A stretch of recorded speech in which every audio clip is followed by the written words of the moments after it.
Recording in progress.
I was so wondering where she went. Well, she's in the room. It's okay, we're in. As long as we have a quorum in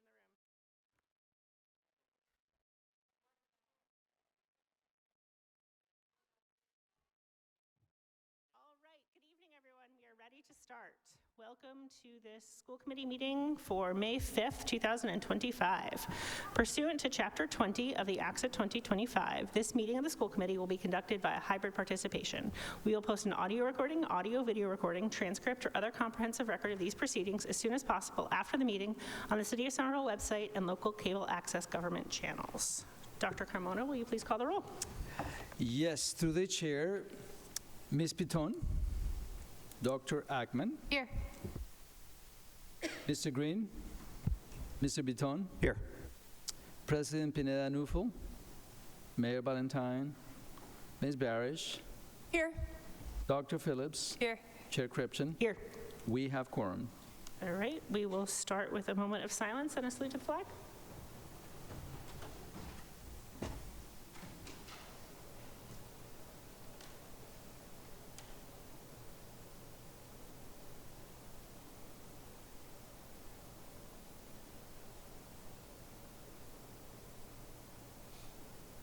I pledge allegiance to the flag of the United States of America and to the republic for which it stands, one nation, under God, indivisible, with liberty and justice for all. All right, we will start with introducing our interpreters. Spanish, if you could please unmute yourself. Hello everyone, my name is Ari Penate. I will be your Spanish interpreter for tonight, so listen to the meeting. Click the log on the bottom of your screen and select Spanish language. Thank you. Hola, mi nombre es Ari y seré vuestro intérprete para español esta noche. Para escuchar el mensaje, por favor, clique en el globo que está en la parte baja de la pantalla y seleccione el idioma español. Gracias. And Portuguese.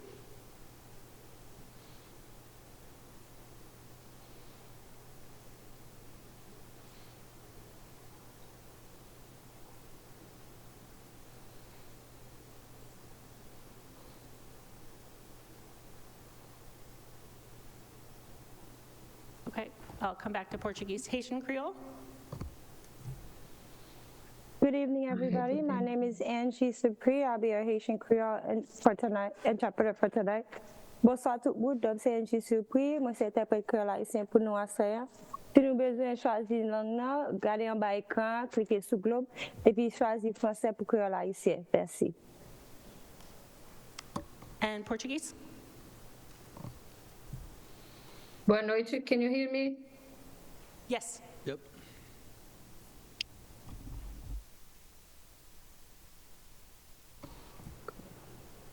Are you still there? Hi, Erica, can you hear me? Yes, we can hear you. You can hear? Good evening, my name is Vanusa Teixeira.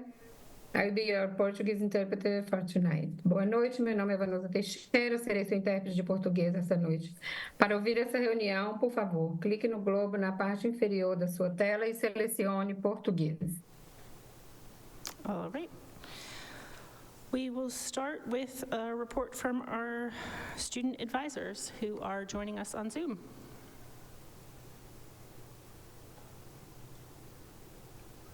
Good evening.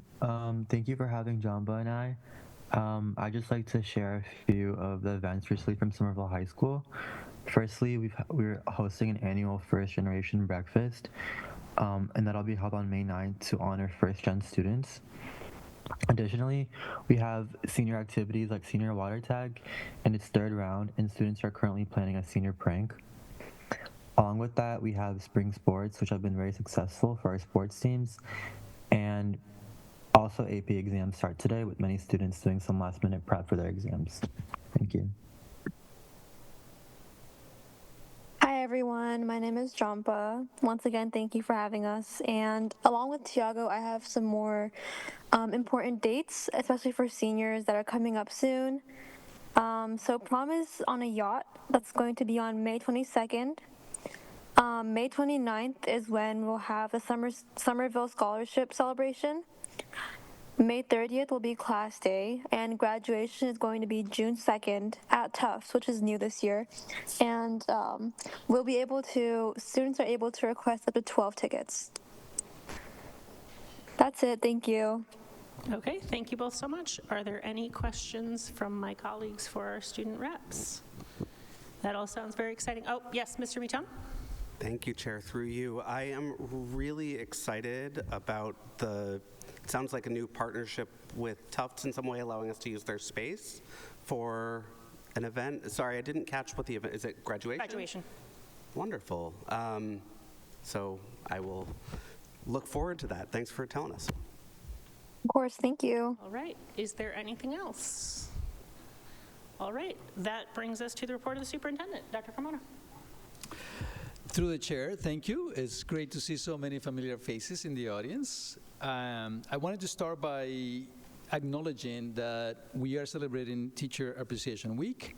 It starts today, and every day our teachers inspire, support, and educate the next generation in Somerville. Here in our district, we have a team of dedicated, talented, and inspiring teachers in pre-K to 12. And the hard work of our teachers has an invaluable impact on the lives of the students and keeps them on the path to academic and personal success. We are really proud to celebrate that. We all remember the impact our favorite teachers have had on our own lives. That is why I'm so honored to take a moment out of this meeting to sincerely thank each and every teacher in our district.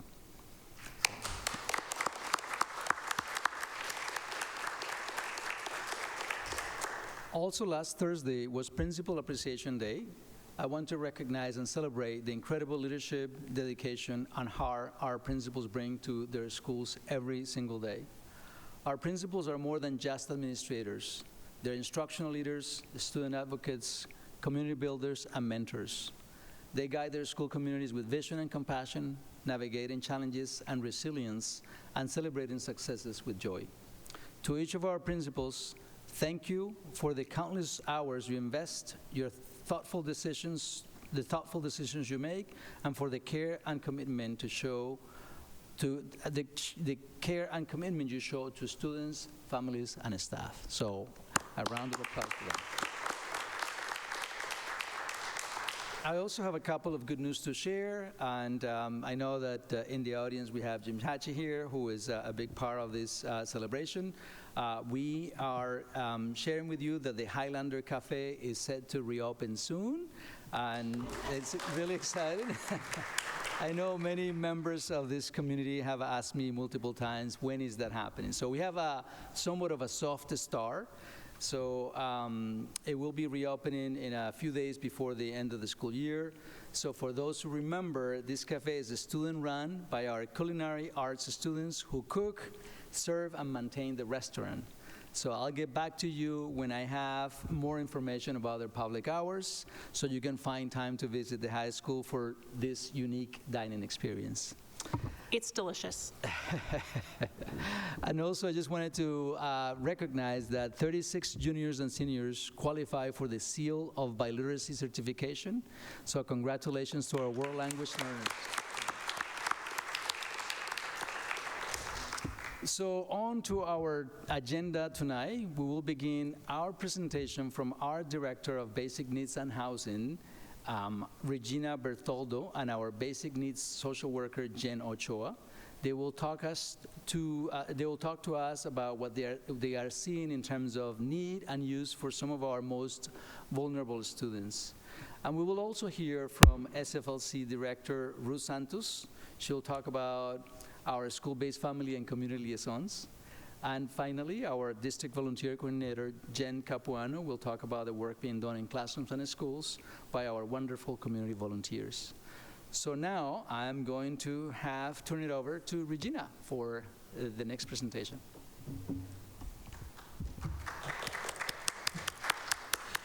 Sorry to switch things up. Could we have the liaisons go first? Because some of them have to go.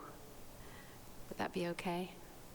Absolutely. And before you go, I actually forgot to mention that we have Jean Hatchie here, who is going to have a presentation about CTE, and we are really excited about that as well. So yes, go ahead, Mrs. Santos. Okay. And Erica will find that for us. Thank you, Erica. So good evening, everybody. I have the pleasure tonight of introducing 3 more of our amazing SFLC programs. A lot of the work that the folk that are here this evening do happens behind the scenes, but yet they're integral to making sure that families and students get the support they need to be successful in schools. I'm really glad to be able to shine a little spotlight on them tonight, even though I think some of them are not so glad that I'm shining that spotlight. And you'll be hearing, first of all, from the liaison team. You'll also be hearing from Jen Capuano and then from Regina and Jen Ochoa from Basic Needs and Housing Support Services. I also just want to quickly thank Tina Liu, who puts our amazing presentations together for us and really makes us all look good. She's amazing at what she does. We've kept the presentation short and focused, so what you'll hear tonight is just a snapshot, but we really hope that they'll give you a sense of the heart, depth, and impact of each of these programs.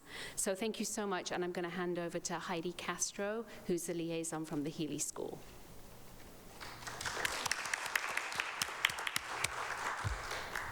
When I think about our team, the word that comes in my mind is integration. Integration is the process of combining 2 or more things in an effective way. When the liaison program first started in 2013, our team had part-time liaisons. Over the past 12 years, however, our team has grown. We now have 13 full-time liaisons and 1 part-time liaison. And we offer backbone support for nearly everything related to family engagement. We have become integrated in meaningful ways in our own schools and in the district. Now it's hard to imagine what SPS could look like without family liaisons. Our team also does a second type of integration. We help families become integrated into our school communities. We work with all kinds of families. Some are new to Somerville, some are new to America, and some are new to having kindergarten students. No matter who they are, we are culturally brokers. We help families feel like they belong here in Somerville Public Schools. We work with many people to make all of this possible. Next, Delma and Marla will share about how to collaborate with many different partners to support families. Next slide, please.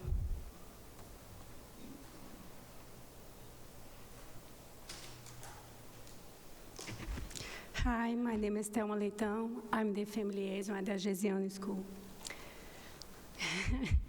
Thank you, Sarah. How do we collaborate with Somerville Public School staff? Every day, we collaborate with many staff members across our district to serve families. We work with principals, teachers, counselors, SFLC staff, and many others. No matter who we work with, our goals are the same. We want to be a welcome presence for families. We work closely with our school staff to create family engagement opportunities, such as parent-teacher conference, principal golf hours, curriculum nights, and many more. Next slide, please. We also support many departments across the district. When kindergarten families are getting ready to start school, we are there. When families are looking for summer or after-school opportunities, we are there. We are there when families have questions or need support. Next slide, please. Thank you, Thelma. Hi, Hi, my name is Marla Aguirre, and I represent the Brown and the East School. And I'm going to talk about how do we collaborate with the community. Over the past 12 years, I'm sorry, I'm going to put my glasses on. Over the past 12 years, we have learned how to work together as a team. However, we know that our work cannot be done without our community partners. And of course, we need to work closely with our families. For example, when our PTAs want to host a family engagement event, we help them make it happen. When there is a need in our community, we work with the city and with local nonprofits to help the families. We also connect families with organizations beyond Somerville so that we can access resources for our families. There is a lot that we do, but the most important thing is that families trust what we do because we care for their children and the whole family. Next, Naomi is going to highlight some of the unique aspects of being a liaison in the high school. Hi, my name is Naomi St. Louis, and I am the Haitian District Liaison. What does it look like to be a liaison at the high school? Once students enter high school, family engagement looks a little different. Since high school students are more independent, we usually don't see families at drop-off or pickup times. We usually interact with parents and guardians during meetings when we can serve as a bridge. Our role is to help parents and guardians navigate different conversations between their family and the school. Liaisons at the high school also work with students who come into our office to ask questions and find resources. When students and parents don't have clarity about a topic, whether it's about how to look for a job, how to follow up on a doctor appointment, or how to write a resume, they will come to us. We take time to answer the questions and help them find what they're looking for. In addition, we also work with community partners to do events for students, such as collecting donations of clothes and services for prom. Next, Marla and Telma will highlight a few programs that we have worked on over the past few years. Next slide, please.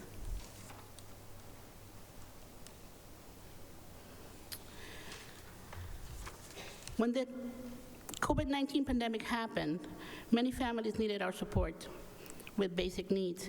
In response to their needs, we have been working together with Cradles to Crayons, Food for Free, and the City of Somerville to provide food, MBTA cards, and clothing for families.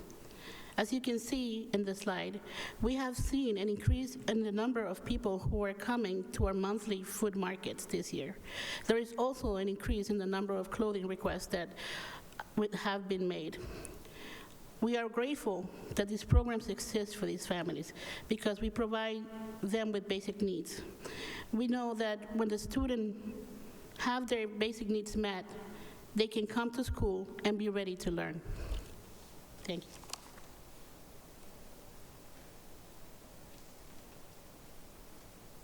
you. Next slide, please. There are two other programs that provide essential support for families: the Carrot Card program and the MBJ Parent Card program. Both programs are available only to families who meet specific eligibility requirements. The Carrot Card program provides $25 per child each month. Families receive a prepaid card that can be used only to buy groceries. The MBJ Parent Card program provides one unlimited MBJ pass per family. For both of these programs, liaisons are the main point of contact for the families. We help them with the qualification process and help them with any questions or requests. As you can see in the slide, we had to decrease the number of participants in both programs this year. Next school year, they most likely will not be available at all. There are a lot of uncertainties about the future, but the liaison team will continue to support families in whatever situation they face. And one of our goals for next year will be to explore new opportunities for community partnerships to support families. Thank you so much. Any questions?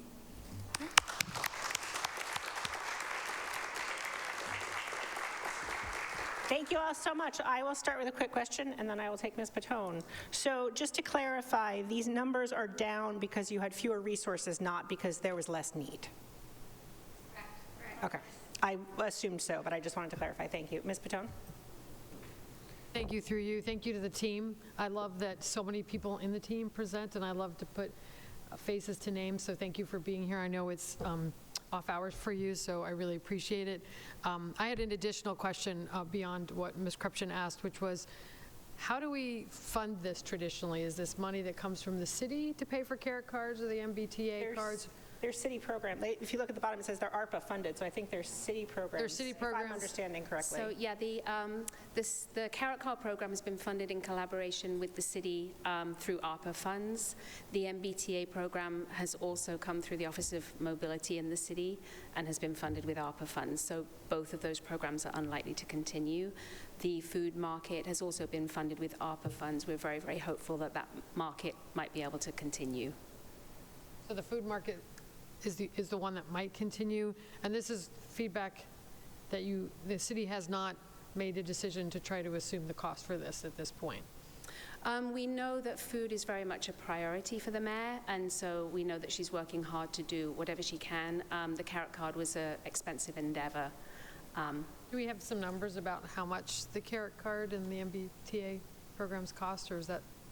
We could get that to you. I do have that available. I think the food markets were about $90,000. Not minor costs, so thank you. All right. Are there other questions? Dr. Ackman and then Ms. Parrish? Thank you. Through the chair, thank you. I appreciate, I know we all appreciate the work you do. As the child of a family liaison, you have elevated it beyond anything that I grew up around, and I am constantly in awe and appreciative of what you do.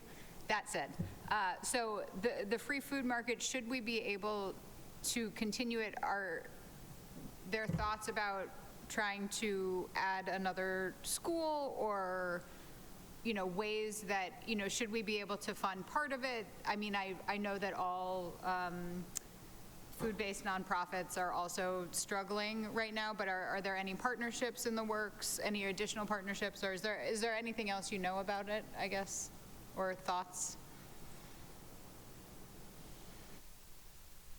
The answer can just be no, that's all right. Come to the microphone, though, just so that because it's being recorded. So we've talked as a team about being able to add a third site. We used to have a site at Winter Hill when it was in the middle of the city. Having it where Edgerly is right now doesn't make sense because it's too close to East. Right now, as a team, we don't know that we could support a third market because it takes our entire team to run the two. And then we struggle on where the additional market could be. So although we've explored the idea, at this time, we've decided that it didn't make sense. Ms. Parrish?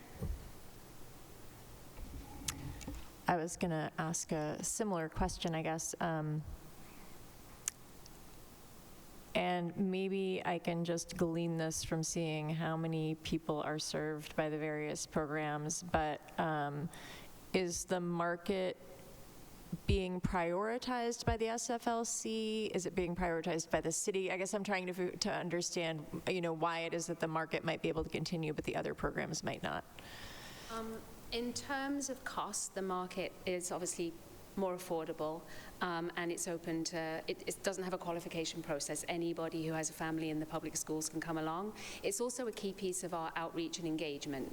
So many families come, we're able to share opportunities with them, talk through things with them. We've been able to work on emergency preparedness most recently. So keeping that as a monthly event where we're able to access families feels very, very important to the work that we could do. And so if we could only have one, that felt like the one that we would most like to aim for.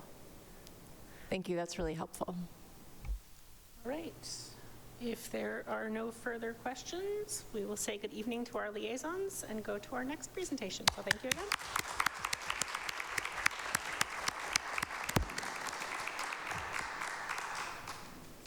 So I believe next then we have basic needs, right?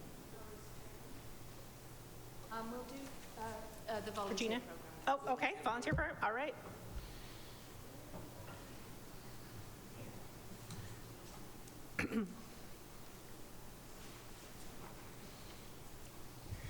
Hi, good evening. My name is Jen Capuano. I run the volunteer program with Somerville Public Schools.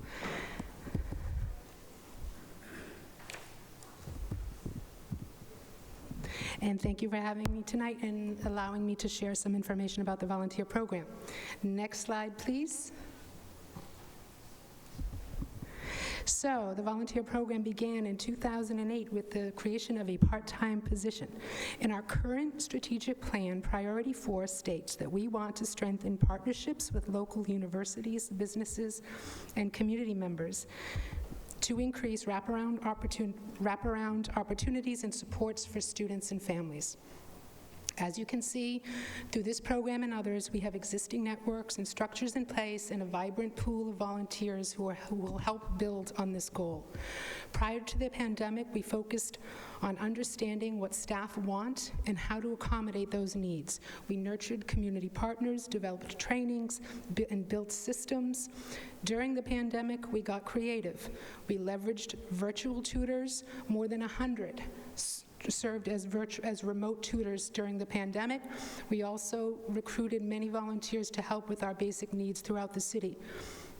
And now we're working on developing capacity at schools where staff can access this resource more easily and more effectively. Next slide, please.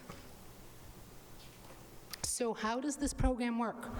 Volunteers self-register online. These are volunteers who want to serve regularly with our schools. That means at least 1 hour a week for at least 3 consecutive months.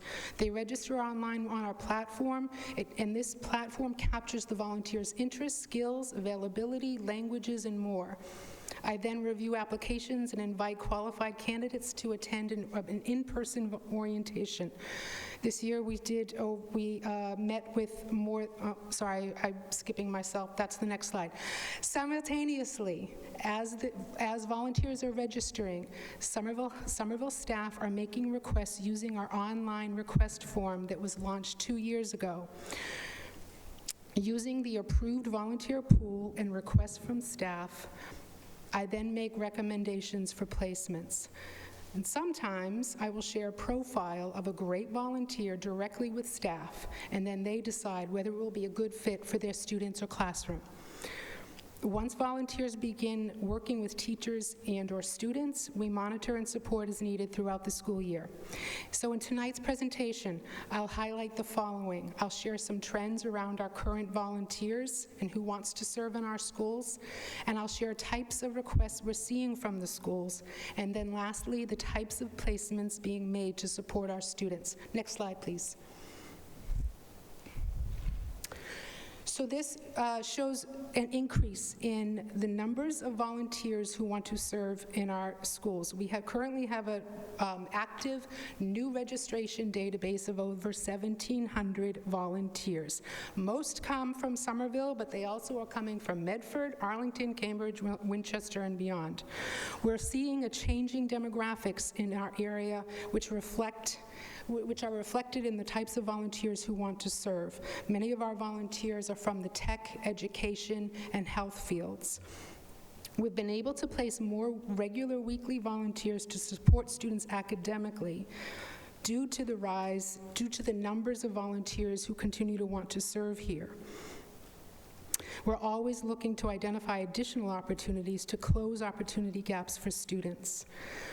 Once volunteers begin serving, many stay for multiple years, building relationships with staff and students.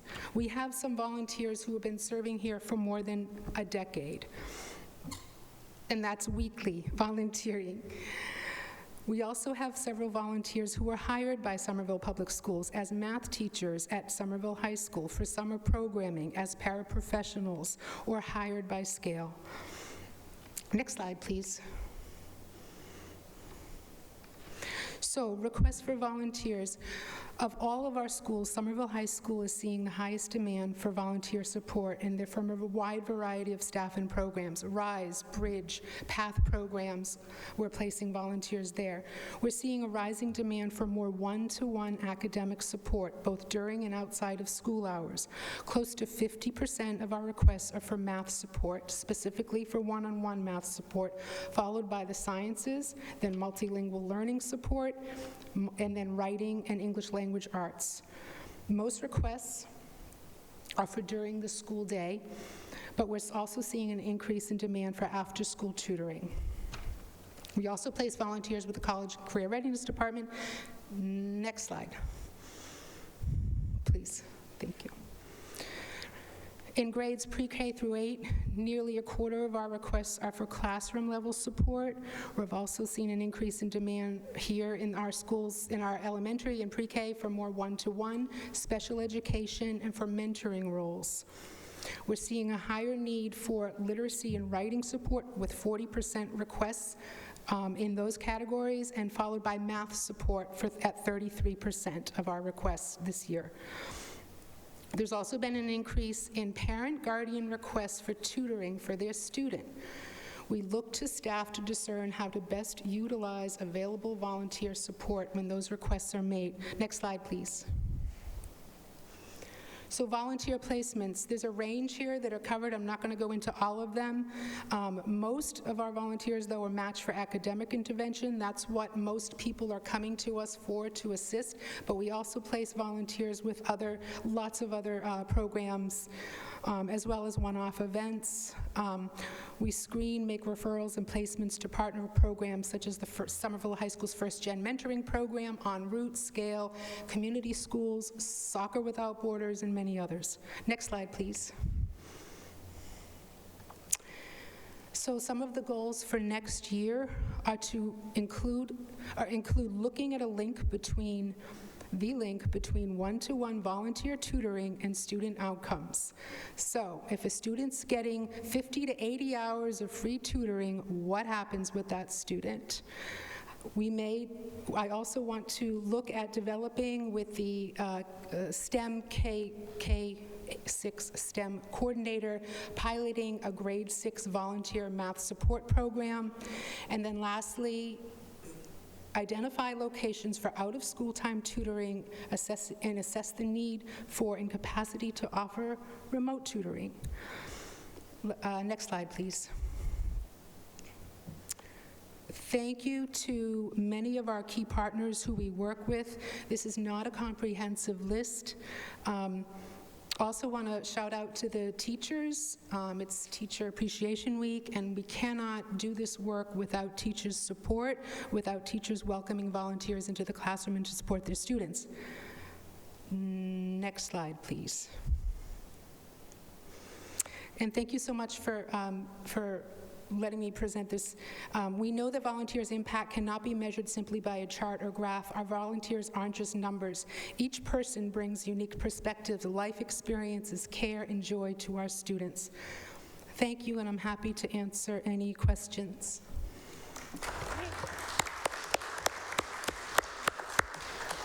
Mr. Bichon? Thank you, Chair, through you. Ms. Capuano, thank you for all of your great work. I've corresponded with you, and it's a pleasure to see you in person. I had the great pleasure to volunteer in our schools, and I just say personally how enriching it was for me. A real privilege to get to know a student, and I've sort of seen him flourish in the years since, and that's been very nurturing for me as a volunteer. My question for you is,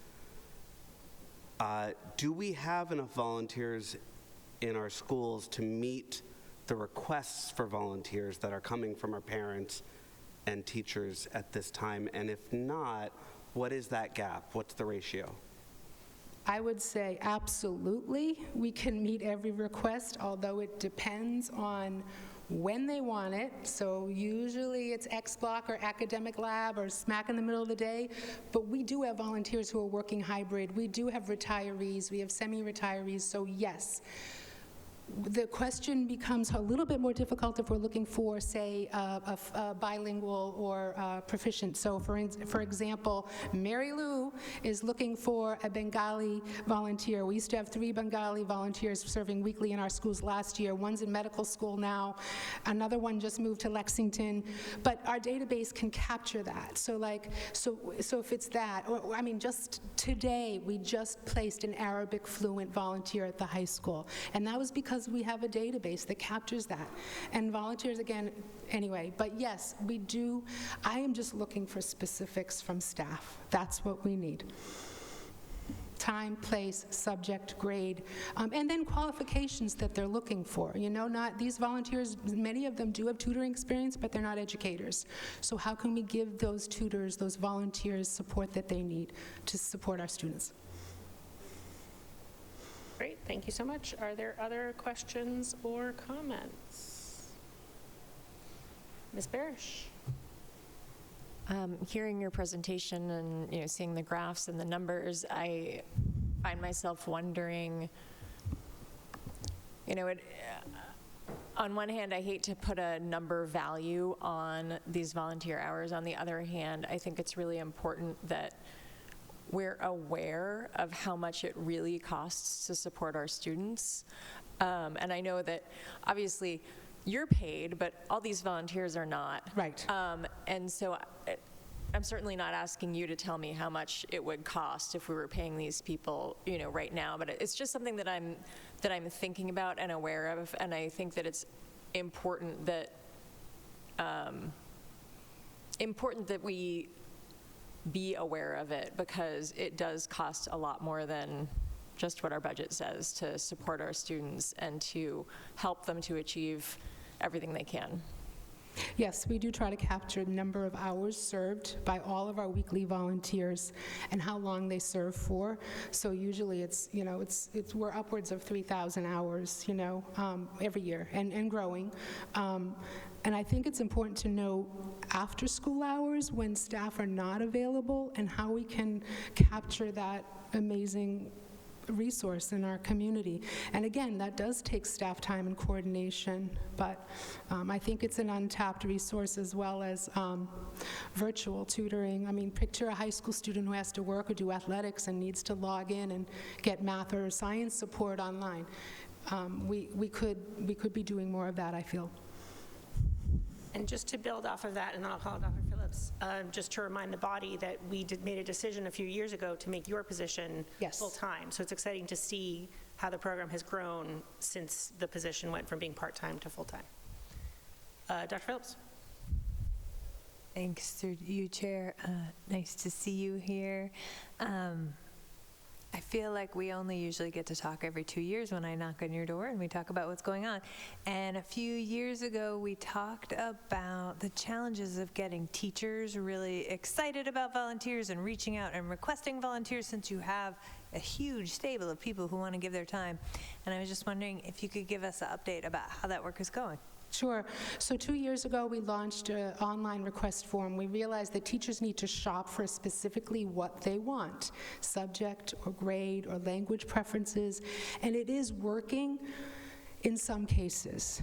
I think teachers are still strapped for time, and it does take time to support a volunteer. We can't just throw a volunteer in who's not trained and doesn't have the curriculum or any study guides. So it takes time.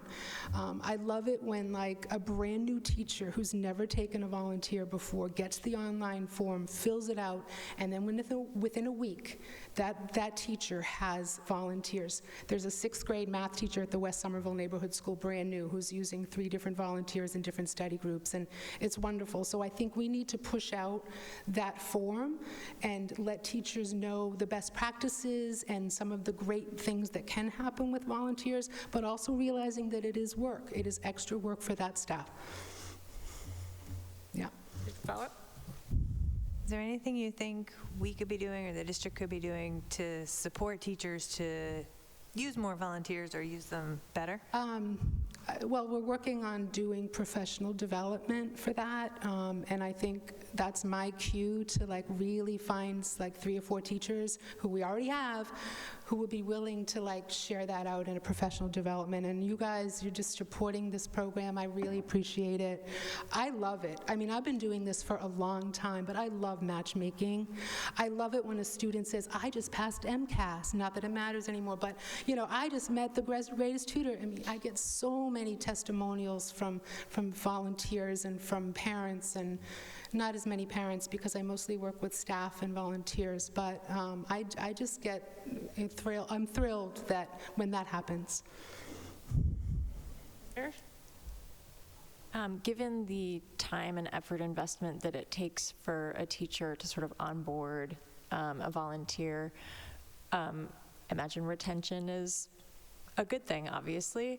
Are there specific challenges in retention? I mean, you mentioned that someone went to medical school. Is that sort of a common theme that people move on to grad school or move to Lexington? So a little data point that I think is important is when I meet with new volunteers, so every month or every twice a month I'll have volunteer orientations, and about 90% of those people have moved into the city within the last 5 years. That just is it, and they may not stay.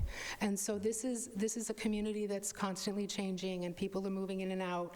And yes, but we do have some retirees who are moving in, and folks who really want to put roots down in this city and get engaged. I hope some of our 24 to 36-year-old demographic decide to stay because they bring a lot of talent to this. So yeah, retention is huge, although I'm so surprised when I look at some of our volunteers who have been here for a very long time. They make one connection with a teacher or a student and they are there. So we get them in and they stay. They love our staff. They love our students. Great. All right.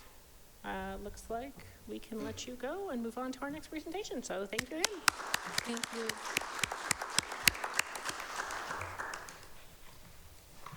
All right. Regina. Now we have Regina.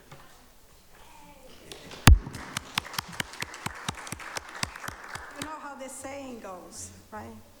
I'm not going to say it. First of all, I just want to start by thank you all, and Ruth and the whole SFLC and the whole district for believing in this office. It's pretty innovative, but as you could see, it's very successful. I think we cracked some of the shell of what it takes to give families stability, housing, basic needs, keep the kids here in school, and provide these families with the support that they need so they can soar, continue, and most important, the kids being successful. So I want to start with our celebration of the first. We have the first slide, the second. So in our caseload, 100% of the seniors we work with are graduating.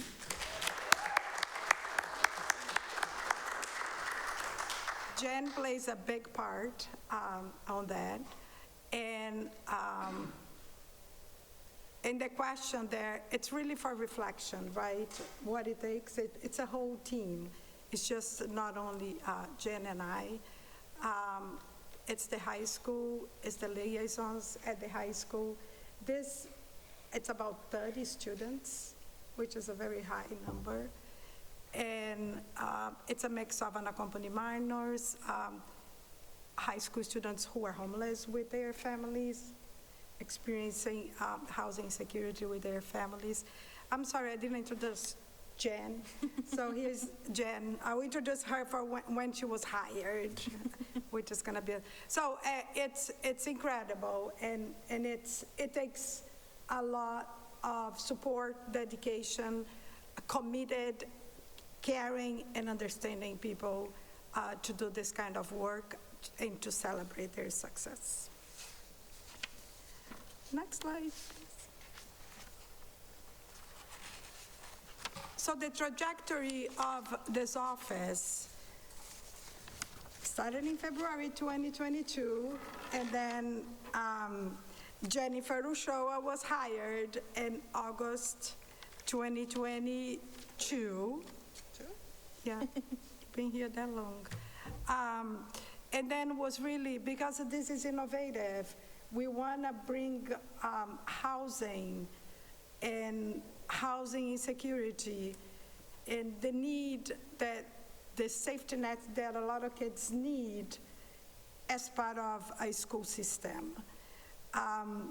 You rarely find across the nation an office in a public school that works with that cross-sector with some housing agencies and develops the partnership needed to successfully house students to permanent housing.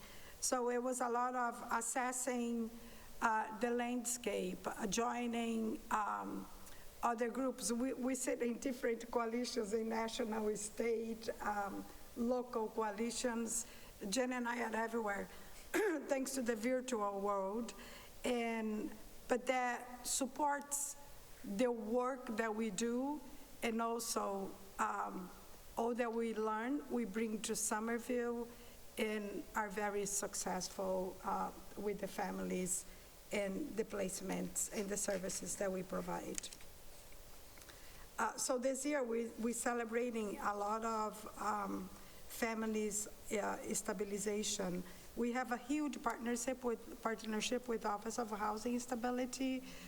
We partnered with the Guaranteed Basic Income Program, which is 1 year. It's going to be ending next month. Also ARPA funding, and also the municipal voucher programs for housing in Somerville, which is a catalyst of a program that benefits a lot of families within the municipal context. So shout out to Ellen Schachter, her vision, and the housing agencies that we work with, which will do a shout out at the end. So with that, we've reduced the risk, and you'll see some of the numbers coming down on the next slides. So in a world after the pandemic, we have an increase in homelessness all over the U.S., at Somerville, Massachusetts, nationally. Nationally, we still don't have data for 23, 24, but what we have, it just shows this is an endemic, right? Just keeps growing. And HUD also had their report released in December, and the numbers went substantially up as well on the HUD report. And HUD does not account for doubled up. So it's very skewed, their numbers, because they count people on the streets and people in shelters. But a lot of people are, so their numbers are huge. It was an increase, I think, of 16%, 13 or 16%, without counting doubled ups. But we, of course, that's one of our major categories to determine the student homelessness. Because of the arrangement that a lot of kids are in the basement, 4 or 5 people in the same room is sleeping on the floor. Next slide. Next slide. Can you guys hear me okay? Yes. Okay.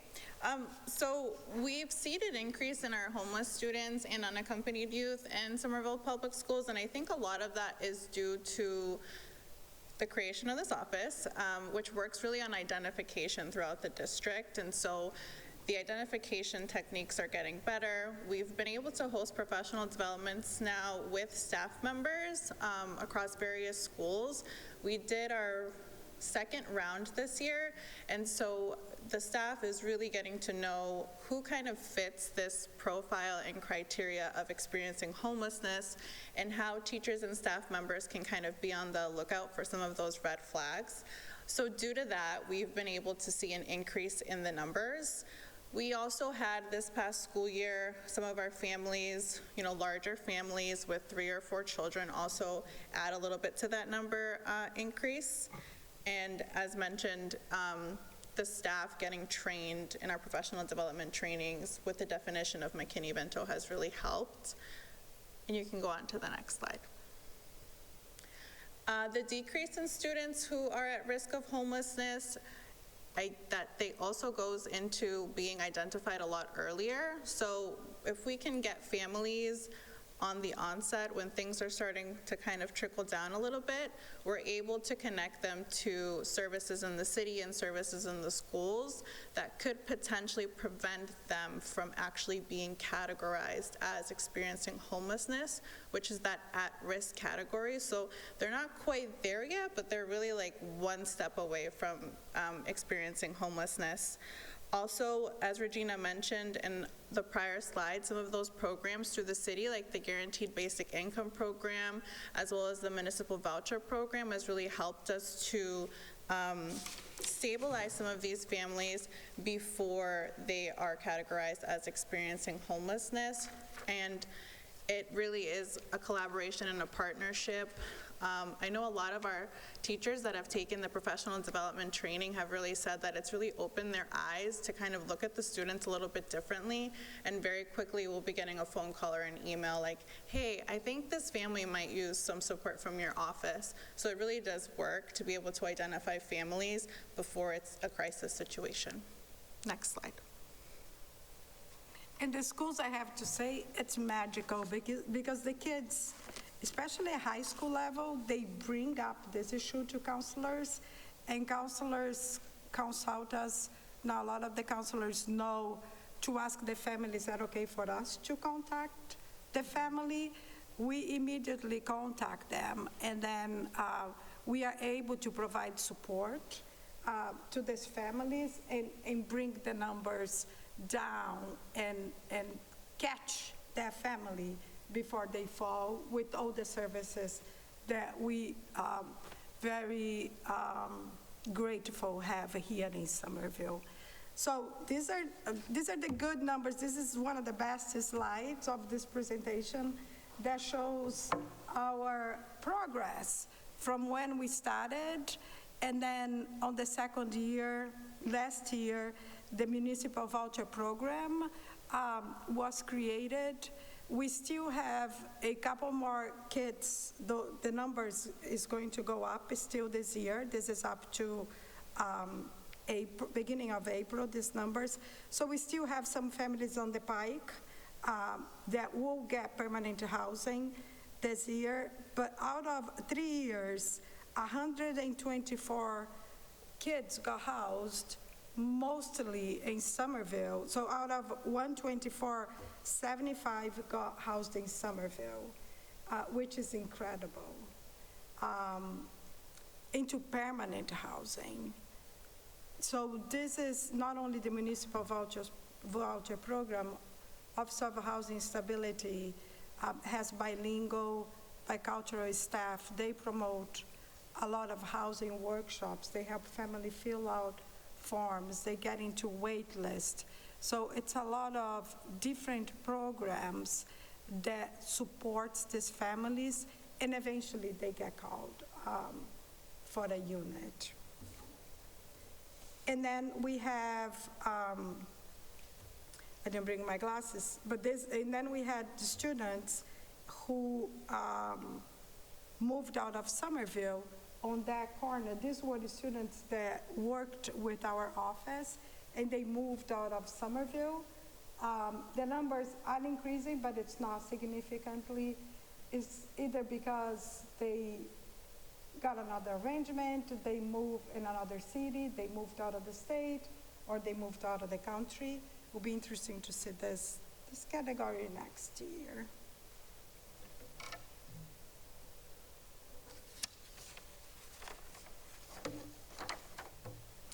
And then we also have had, so the shelter system, if you're following, right?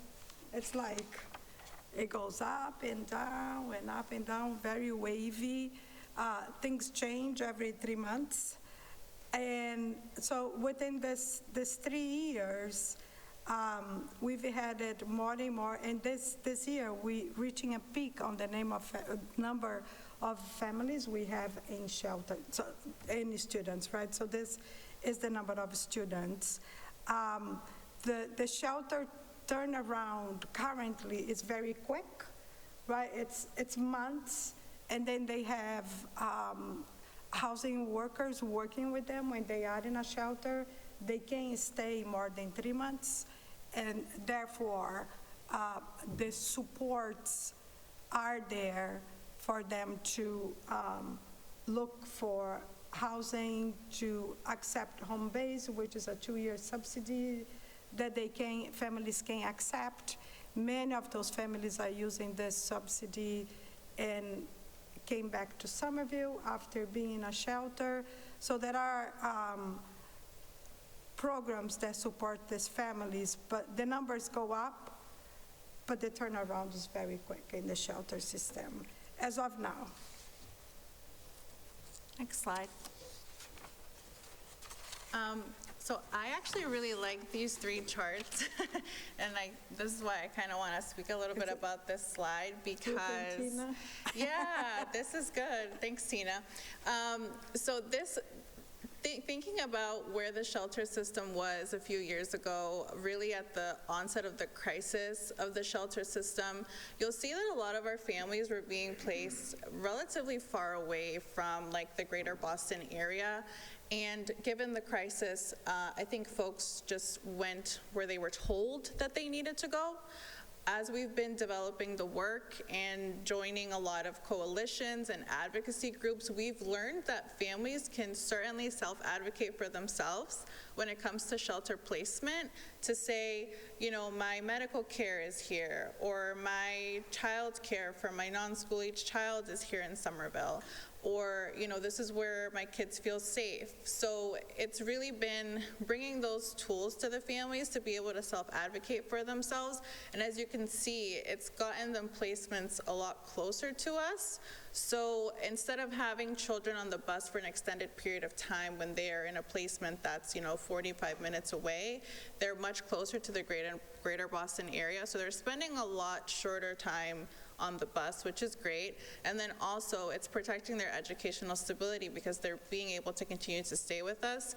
At the beginning of the shelter crisis, unfortunately, we did lose a lot of families that year. There was just a lot going on. Again, folks were kind of being told where to go. And we've learned through various meetings and speaking to people that are really in this housing world that people can self-advocate for themselves, and giving families the autonomy to be able to do that has allowed them to stay in a community that they're familiar with, and also for the kids to stay here with us, which we love that. So I think that that's really interesting to be able to see that the placements are getting a lot closer to us, which is great because the kids get to stay with us. Next slide.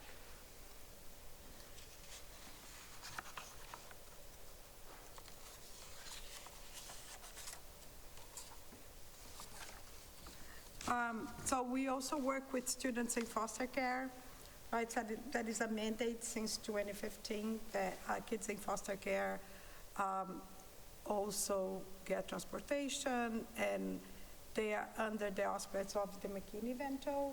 So there is a collaboration between the districts and DCF, and that is a whole procedure that takes place when the students are coming into foster care to Somerville, when the students are leaving Somerville. That is a whole set of meetings and procedures that take place. So that takes place in my office. So through the state, I am the McKinney-Vento education liaison, and also I'm the foster point of contact. So everything is out of our office. So we had an increase of students in foster care over the years, but now we can see a decline. But also Somerville has a shortage of foster parents. That is a huge need. We've had some workshops with DCF, promoted some workshops for families interested in being foster to come and ask questions, but we still have not been able to grow this number in Somerville. Therefore, those numbers come down because they don't come to Somerville unless there is vacate spots. Like right now, there will be 2 spots vacant. One has been filled already. And these children, once they either get reunified with their family or they change foster placement, they have the right to continue until the end of the school year with transportation, just as any students experiencing homelessness. Next slide.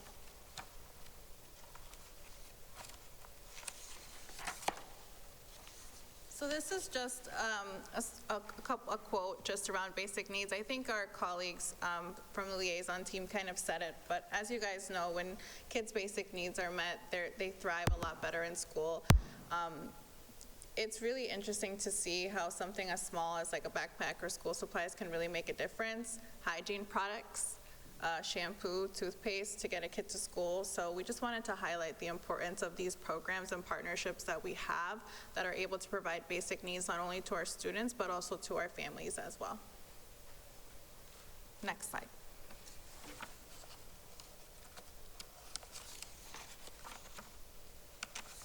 So this is who we partner with, right? And at risk of being forgetting people, so Somerville Housing Office of Stability, Office of Housing Stability, CAS, Youth Harbors does an incredible job supporting students, high school age students, 18 and older, to keep them in school, helping them find a place to rent, give them support until they are 24.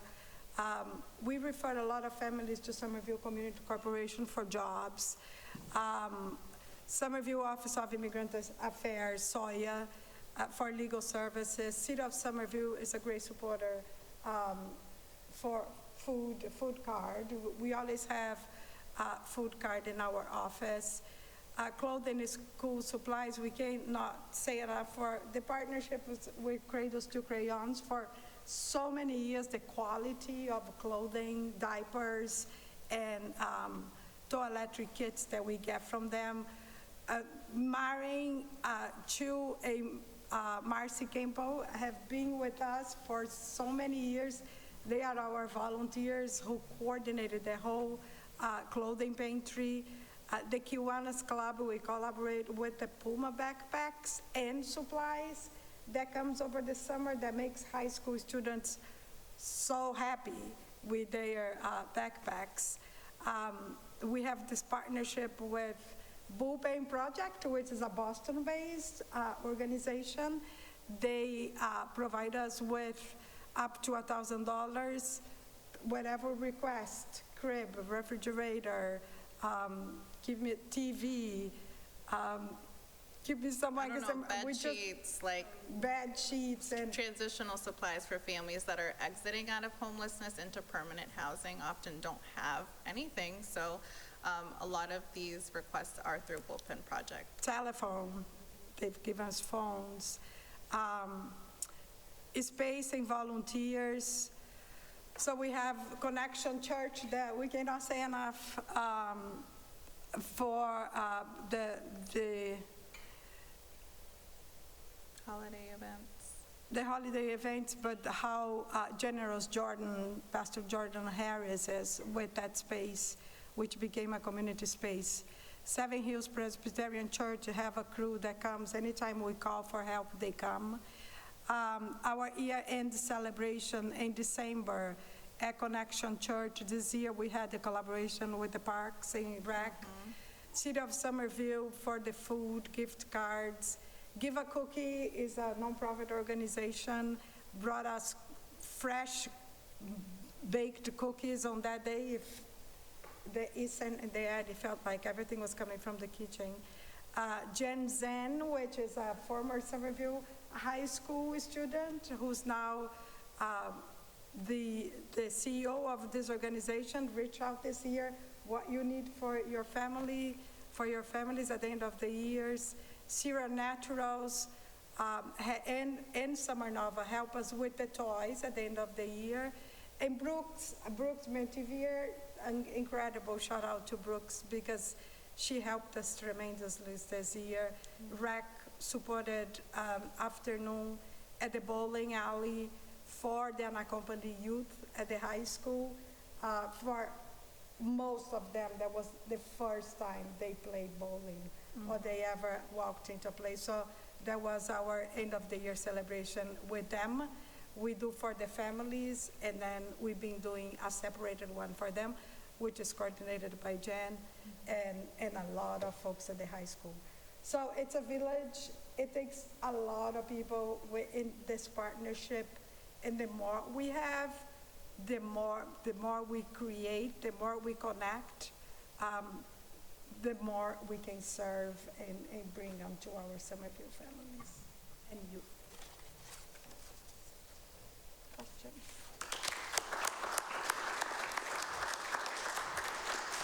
All right, thank you both so much. I have Dr. Phillips. I don't have a question. I just want to say thank you. We are so lucky to have both of you and the work you are doing here. Thank you. Dr. Ackman? Thank you, through the chair. I echo what my colleague said. Thank you. This is very impressive, and I'm happy to see that you pause and celebrate the amazing work that you do, because this is, as you know, very hard work, and so that's wonderful. I'm curious, my understanding, and please correct me if my understanding is wrong, is that families that were on the cusp of homelessness, that get, have access to and obtain stable housing, that's sort of not the end, that they need support in order to stay in that housing. I know that, you get material goods, but, can you speak more to sort of, I assume, you don't drop them in the house with the stuff and say toodles. Can you speak more to is there anyone who has, my words, weaned off your support completely? What does that look like? What does ongoing support look like? Because I presume families still need it even when they have a permanent place to live or other, great milestones that they've hit. Do you mind speaking to that a little bit more? Yeah, I can say a little bit about that.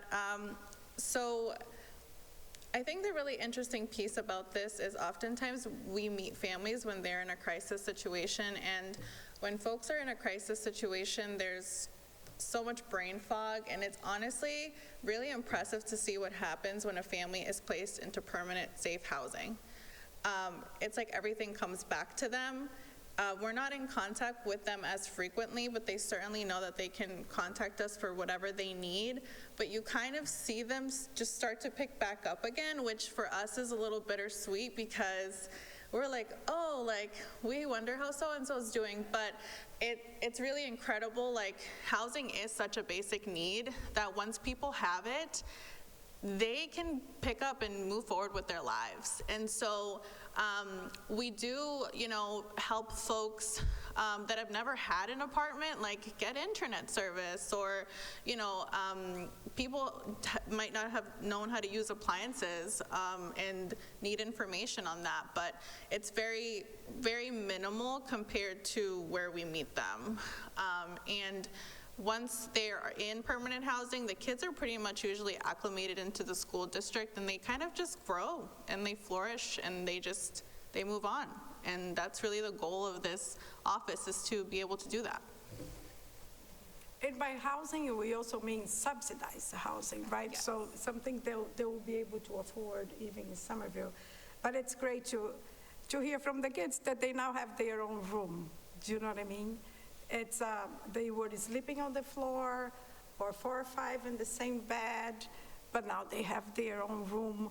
And that was one of the girls, the first night they moved, she wanted to do a sleepover because she's seen in the movies, a sleepover, and she wanted to do a sleepover with her friends.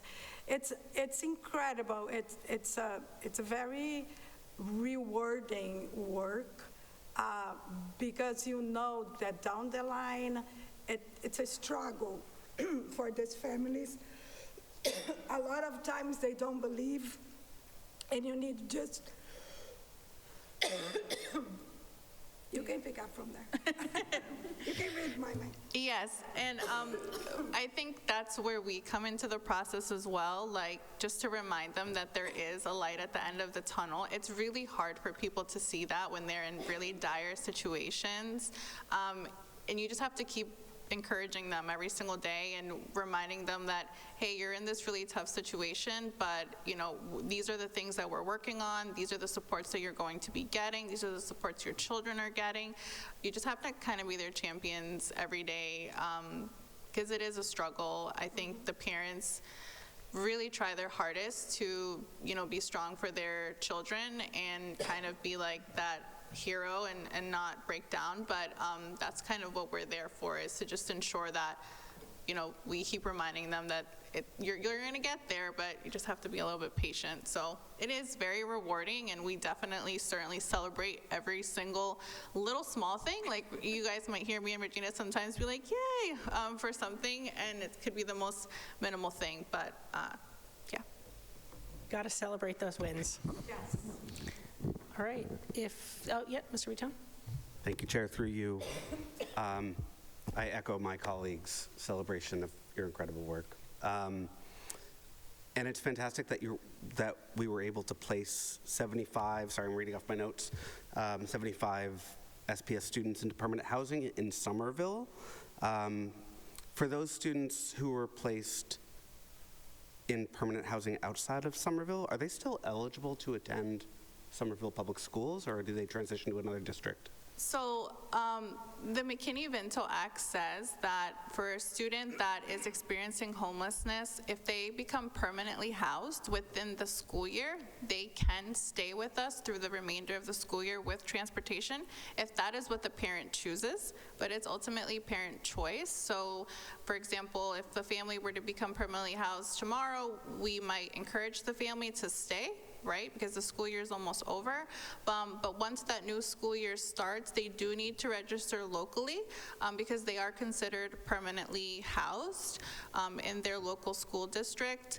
But it has to happen within the school year. So if they get permanently housed in the summertime, like during the break, then they would need to enroll locally. Yeah.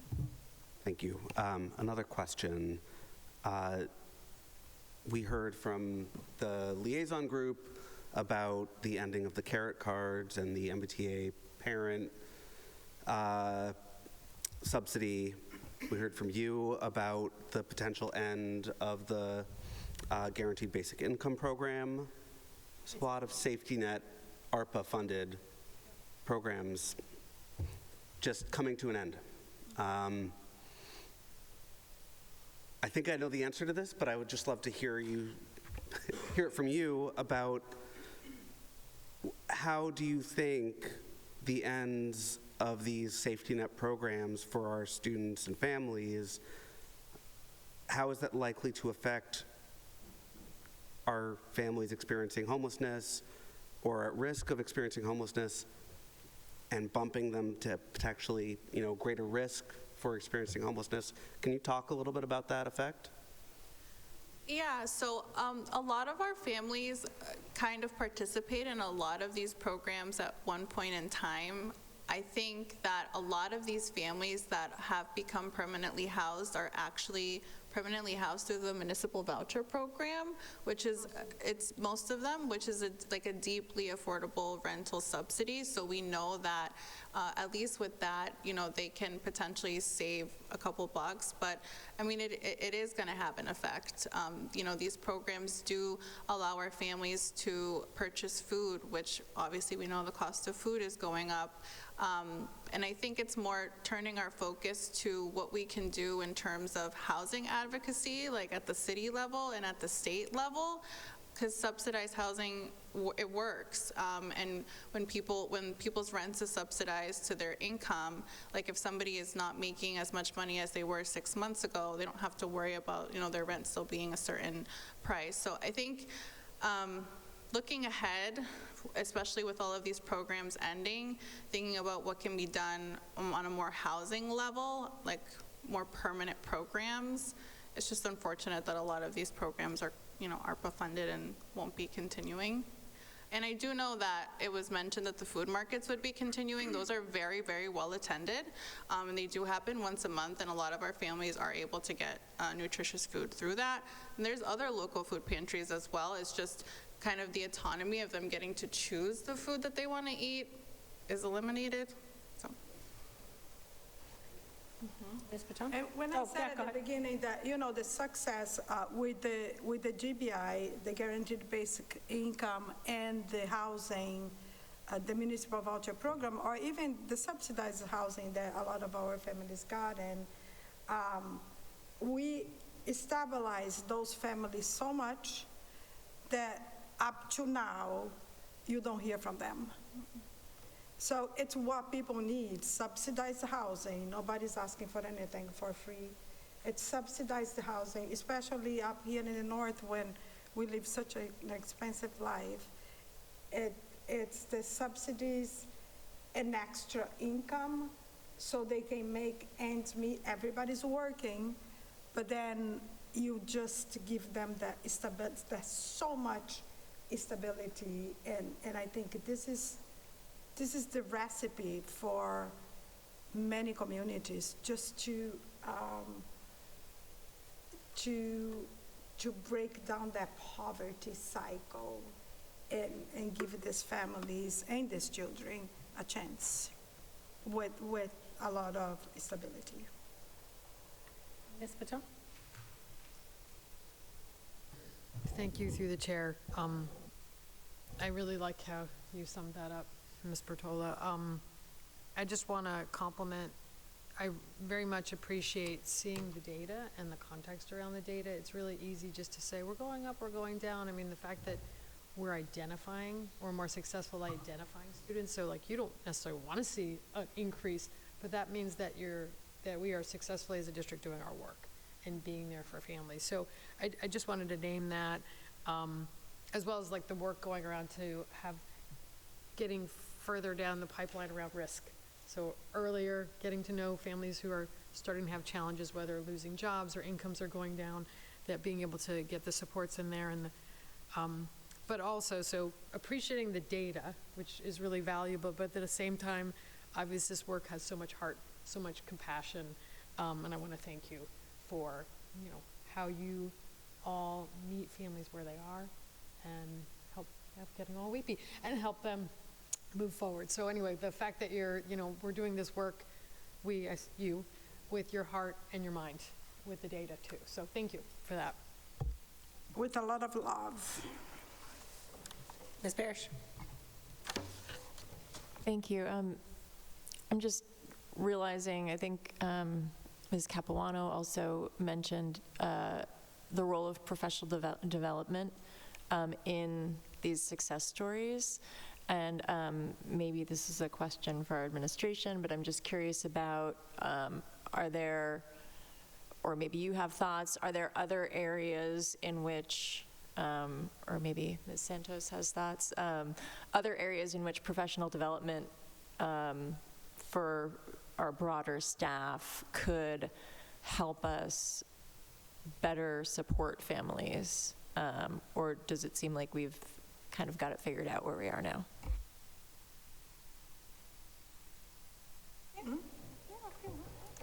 So we are working on doing more comprehensive professional development for educators throughout SFLC. Regina and Jen are in their second year of having done the McKinney-Vento professional development. We are going to be working with Jen Capuano on doing some more how to work with volunteers and also training volunteers to use existing curriculum as well.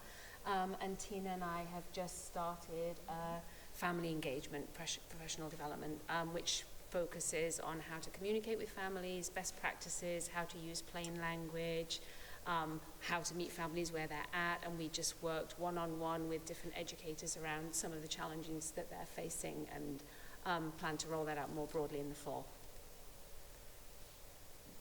Great. And also, thank you so much for this presentation and for all the work you do. All right. I think that wraps it up for this. So thank you all again.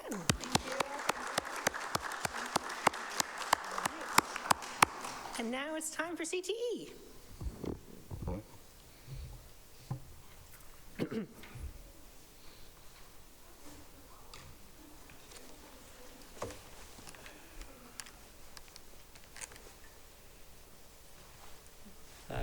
Good evening, everyone. I want to thank you for this opportunity to meet with you tonight to discuss Somerville High School's Career and Technical Education, or CTE, program. My name is Tom Bent, and I'm chair of the CTE General Advisory Committee. I'm also the founder of Bent Electrical Contractors here in Somerville. The CTE General Advisory Committee chair is required by Mass General Law, Chapter 27, Section 2, to meet yearly with the school committee. Unfortunately, we have not been able to meet since about 2019 was the last time I think I met with the school committee, and I think a lot of that was due to COVID and then different changes up at the high school and with the administration. So I'm glad to. I want to thank the superintendent for getting me on the schedule this year. So thank you. We don't want to be in trouble with DESE, The committee also is required to hold 2 general/program advisory committee meetings each year. These meetings usually take place in the spring and the fall. The last meeting was on April 4th, and we had over 60 businesses attend that meeting. And those businesses are working not just those 2 times a year. They're interacting with all 14 programs, working with the students, the teachers, to help bring those programs forward, and also to make sure that the programs are up to date with what the industries that they're working for is current, to make sure that the teachers are current with what's going on in the curriculum. So speaking of the Program Advisory Committee, we have a committee for each of the 14 programs, which is made up of representatives of local businesses, industry, organized labor, post-secondary institution, parents, and students. This committee provides recommendations to the General Advisory Committee. There are approximately 170 advisory committee members, 100 of which are local businesses. And next, we're going to introduce Jim Hatcher, which I'm sure you know, the director of CTE, for our presentation. Then after that, at the end of that, I'd like to have a little discussion about the budget that we're dealing with right now.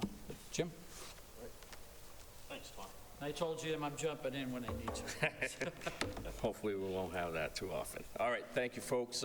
It's just hard to follow up with my colleagues and their presentation and the outstanding work that they do. It's really great to see and good to sit through. So I want to go over some of the review of the school year, and then I will talk a lot about the collaborations that we have throughout the community here in Somerville. So the class of 2025 has earned over 250 industry-recognized credentials, and I listed some of the examples: OSHA, Hotwork, CNA, CPR, First Aid, Adobe, Auto Lift, Radiology, Ladder Safety, ServSafe. The list goes on, cosmetology licenses, and then with several of our programs, we earn hours towards licensure after graduation. So those would be like our carpentry, our plumbing, our electrical. And 29 CTE students earn the honor of becoming a member of the National Technical Honor Society, and the criteria is a 93 or above, with in their CTE area, and a 3.25 GPA in all classes. So that's impressive, and that number keeps growing every year. The culinary program, as we mentioned earlier, continues to offer the grab-and-go options 1 or 2 days a week with the staff, along with a monthly breakfast to all veterans in Somerville. And I'm not sure if you're familiar with Jerome in the Veterans Affairs Office. He is outstanding, Jerome Thomas, and we have a great relationship working with him and his staff, and he does an outstanding job, and we're hoping to build this into some of our other programs. So he's very good to work with. Additionally, they prepare meals for Project Soup, the Somerville Homeless Coalition, and cater events in the school district. In collaboration, very big announcement, that our culinary team will be open with dine-in services for City Hall, TAB, school committee staff this Thursday, May 8th. Thank you. An additional day, June 10th. So this will be a soft opening, see what works, what doesn't work, and really get that data behind what we need to continue this opening. So we're very happy about that, and like I said, it's collaboration with the teachers and the principal and us assisting them. So we're happy about that. So the graphic communication print shop remains busy throughout the school year. He's really busy right now, Gary and his students. They completed over 300 jobs, which saving the city and local nonprofit businesses more than $250,000. So, and that just keeps growing every year. So they do an outstanding job, and the students, that's those entry-level positions that the students are going for as they go into college and whatnot. So we're very excited about that. The cooperative education and affiliations. We have 19 students currently in affiliation, and that would be your dental, your early ed programs, with 27 students participating in cooperative education, with 4 pending for the Let's Get Working program. I think tomorrow's the official start day for our Let's Get Working program. If you remember, that's a DPW program, teaming up with DPW to get our kids working on co-op in the DPW. So thank you to Allison from DPW and Jill just to push that through and really get that going. So we're very excited about that. Additionally, 67 students take part in the school service shops. Those are open to the public. That would be your automotive and your cosmetology, those programs, and with 18 juniors pending paperwork for cooperative education for this summer and to next year. So that's very exciting as well. Furthermore, 117 out of 128 seniors are participating in work-based learning. So that's those 2 programs, co-op and work-based learning, are Meg McDevitt's program. She does an outstanding job, not to mention she does the day-to-day operations with me in CT, and she does an outstanding job, her and Darcy. So kudos to those folks to keep that moving. All right, our early education and care program. Some of you may have seen the article that went out on this. As part of the Safe Routes to School program, early education and care students conducted pedestrian safety education sessions for all second grade classrooms within the district. So these collaborations keep happening. The early ed program does these nice and quietly, and they just move forward, and then all of a sudden it's like, it's here, we did all the second grades, and I'm like, let me know. So they do an outstanding job, and Suzanne does a great job with her students with these programs. So these sessions include sidewalk safety, how to cross the street safely, as well as driveway, parking lot safety. So these are all important for kids to learn. These sessions were done in collaboration with Somerville's Office of Food, Access and Health Communities, Mass Safe Roads, the school outreach, and the early education and care program.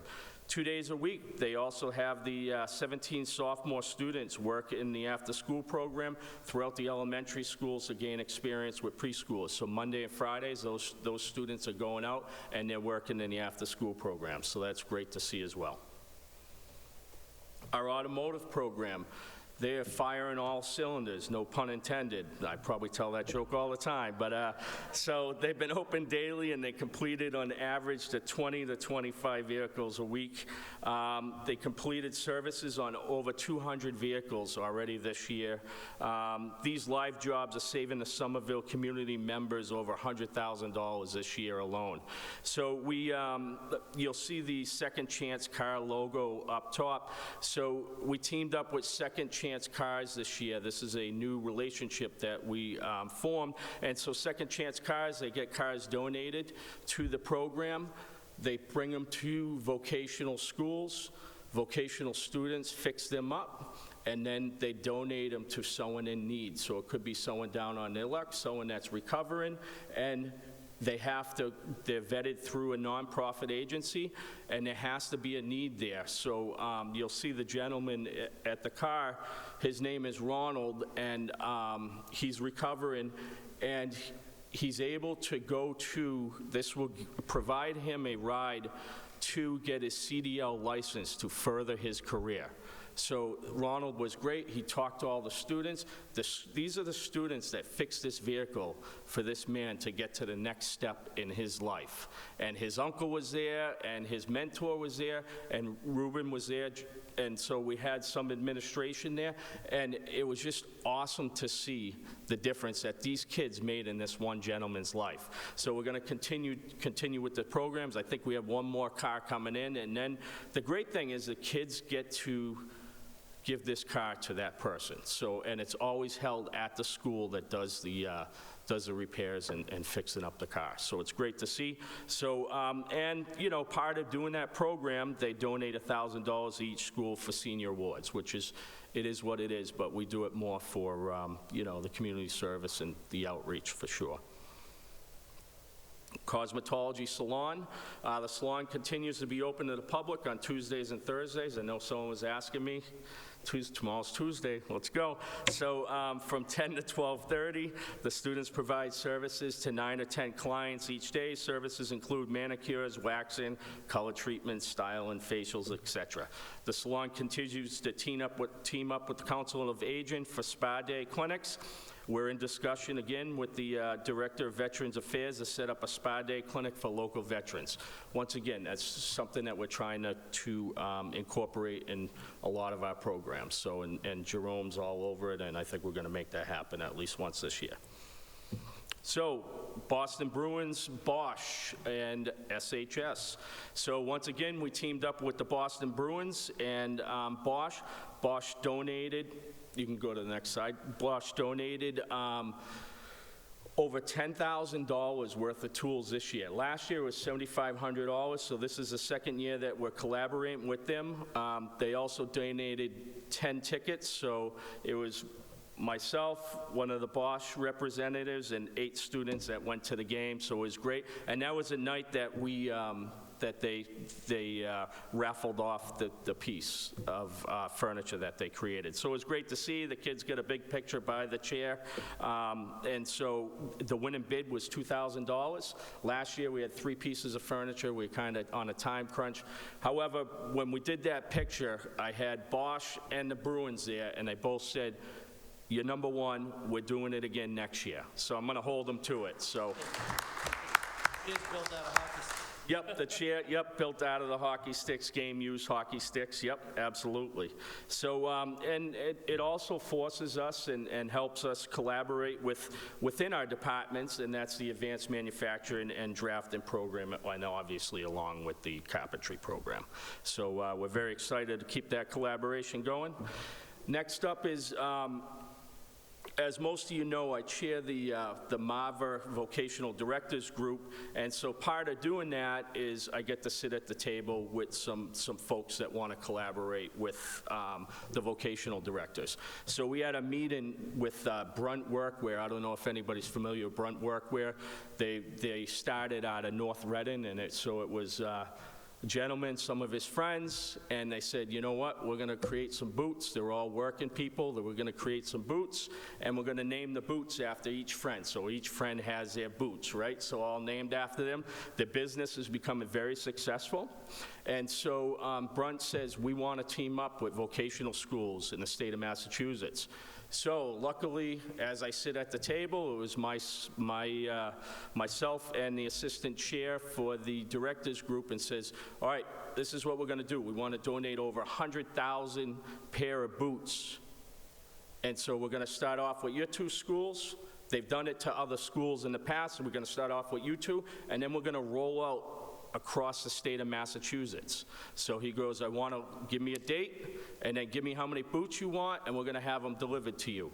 So I requested 500 pairs of boots, and they didn't even blink an eye at it. So the end of May, I'll be getting 500 pair of boots that are worth anywhere between $140 to $180 a piece. And we'll have them donated. Our students will be outfitted that need boots in our vocational programs, and then I will have a surplus for us next year. So this is very exciting. So we're very excited about that, and what's even more excited is such a need across the state of Massachusetts that they're going to be able to outfit all the voc tech and the comprehensive districts. So this is unbelievable, and so this is just scratching the surface of meeting the needs for our students and students across the Commonwealth. So we're very excited about that, as well as the vocational directors group was. So speaking of MARVA, we had Mass Association of Vocational Administrators logo contest.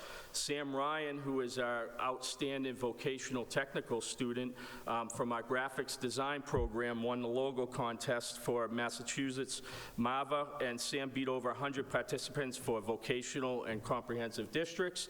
So this is all of our lovely pictures there with the logo and Sam. So Sam's an outstanding student, and we're very proud of the work that Sam does and all the students in that program. We had also a winner for the MSBA Building a Logo contest, and it was great to have these folks here from the MSBA. And so Layla, she came in second place, and so they had a big presentation there, and so we had representatives from the state, we had representatives from the MSBA, and to speak on Layla's behalf, which was great to see.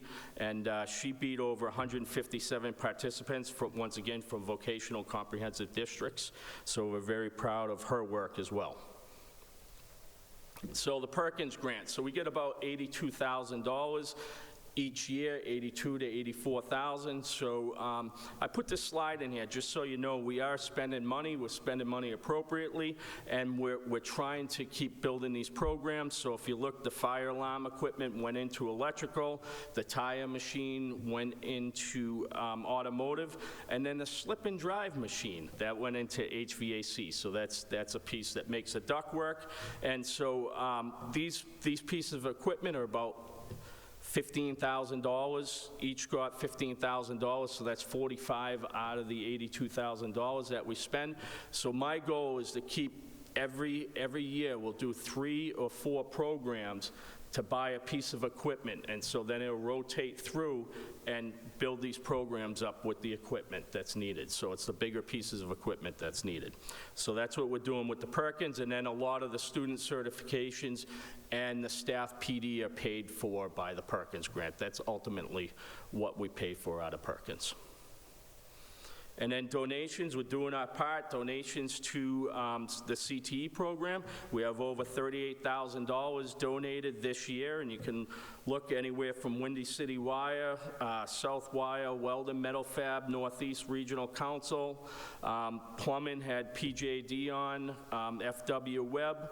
The Automotive Technology Program had Parkwave Toyota of Boston, Carpentry had the Bosch Tools, and then all of our CTE programs, MEMA donated over $10,000 worth of PPE for our programs. So that's $38,000, so we're doing our part, we're knocking on doors, we're making the phone calls to get some donations to the programs. Okay, so CT enrollment requests for next school year. So as you can see, our freshmen were just placed into the shop. It's still considered exploratory because there's definitely some movement, you know, when they get placed in there, and they may have realized this may not be the placement that I want. So just today we changed 3 kids around to different programs. So as you can see, our numbers are going up in every program. Advanced +8, automotive +11, I won't go through them all. Culinary arts has seen +16, so that's great. So their numbers are building up, so we're happy to see that. HVAC, their numbers are growing as well, so we're very happy to see that. Early ed, their numbers grew +11. So those are some of the highlights. Any questions on that? Actually, I'm curious how often, or if ever, you have a student that wants a certain program and doesn't get it. Yeah, so we had 3 lotteries this year for the freshmen. So yeah, and so what will happen is, say there's 30 students that want cosmetology. I think it was 29 this year. We can only take 21. Normally it's 20 because it's 10 per certified teacher, in cosmetology through the board of license, but then there's one student that can work the desk. So us having a clinic open, one student can work the desk, that allows us to do 21. So we took 21, and so there was 8 students that are on the waiting list. So we have one student that's hemming and hawing whether they want to stay, so we may be able to go through that. And you know as well as I do, over the summer, we see some movement, so that may move, and we'll try to maintain that 21 number throughout the middle of next year anyway. But if there is more interest, it's a lottery that figures out who gets the spots. Yes, yep, so we do a lottery, and then it'll be number 22 will be the first on the waiting list, and it's all recorded, and it's all done by computer. I had Dr. Phillips and then Mr. Bouchon. Thanks, through you. Sorry, totally dumb question. Are we saying that 20 10th grade students requested advanced manufacturing? No, so this is, sorry, grade 10, total 10 to 12th grade is 20 students, and then automotive is total 10 to 12th grade, 49 students. So this is 10th to 12th grade, those overall numbers. So he had a little bit smaller, he had a smaller, because remember, we had to close that program, so he has a very small junior class. He has I think his sophomore class is like 10, and then his freshman class is a little bit small. I think it ended at 8. So we're trying to build that program up. Yep. Mr. Bouchon? Thanks, Chair, through you. Are there, I don't have the memory of what you presented last time. Are there certain programs that we see year over year have sort of the greatest demand from our students? Are we tracking that? Sure. Yeah, if you look at our health careers program, so our health careers has, so this year's sophomores going to be juniors next year. There's 36 of them. So we took in 2 groups. So our health careers, and this year I think we took in 26. So our health careers program is a big program. Our cosmetology program is a much needed program. Our carpentry program is a much wanted program. Last year our electrical program was a big program. This year they've leveled out right at 21, I believe. So yeah, so those are kind of the big programs that kids are picking. Follow-up? Quick follow-up, thanks, Chair. And are there ways that we could increase the capacity of those much more in-demand programs? Not with the size of the rooms we have right now. Yep. Yeah, I would say we're whatever max number we took in this year would be max where we're at as far as some of these programs anyway. Ms. Parrish, did you have a question? It was covered by other people. Thanks. Okay. All right, then I think you can continue. Okay, so if you go to the next slide, you'll see the overall CT enrollment request for next year. So it looks like right now, our exploratory for next year, 9th grade is down, but don't worry, it's going to go up. So we have 20 students that are potentially coming in from private schools, and then we have potentially, I want to say 9 coming in from Full Circle. So that number is definitely going to go up, and it always does. This time of year, it's a little bit lower. And then 10th grade requests. You know, we did a lot of work. Last presentation, we talked about the whole team, the academic team and the counseling team, really working together to make these opportunities work for our students, and it's paying off, paying dividends. So 10th grade, we'll have plus 19 students coming in at 10th grade. 11th grade, we'll have plus 43 students coming in and staying.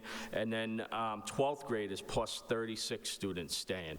So everything that we've done over the last 3 years to keep these kids in CT as a school has paid off. You know, it's not us, it's not CTE, it's not academic, it's as a school and as a community to have these kids meet the needs in CTE. Oh, yeah, go ahead. Through you, I just had a clarifying question. So when it says plus 36 from current enrollment for 12th grade, those are students that continue in the program from 11th to 12th? Yes, versus, that's correct. Because we can have some kids, some attrition and some Yes, leave, yep. but you're saying that kids are more students are sustaining in the Yes, program. yeah, because if you remember, and I think most of you were here when I started, the big issue I had was we're losing so many kids come 11th and 12th grade. And so that's why we ended up doing the grade-based program, and so we have, okay, all 9th graders are at the same time, all 10th graders at the same time, and so that made a huge change, and then we started to look at different other things to implement, and we've done outstanding as a school district to implement those programs, so that's great. So our total request for next year is 937, and that's about 67% of the high school.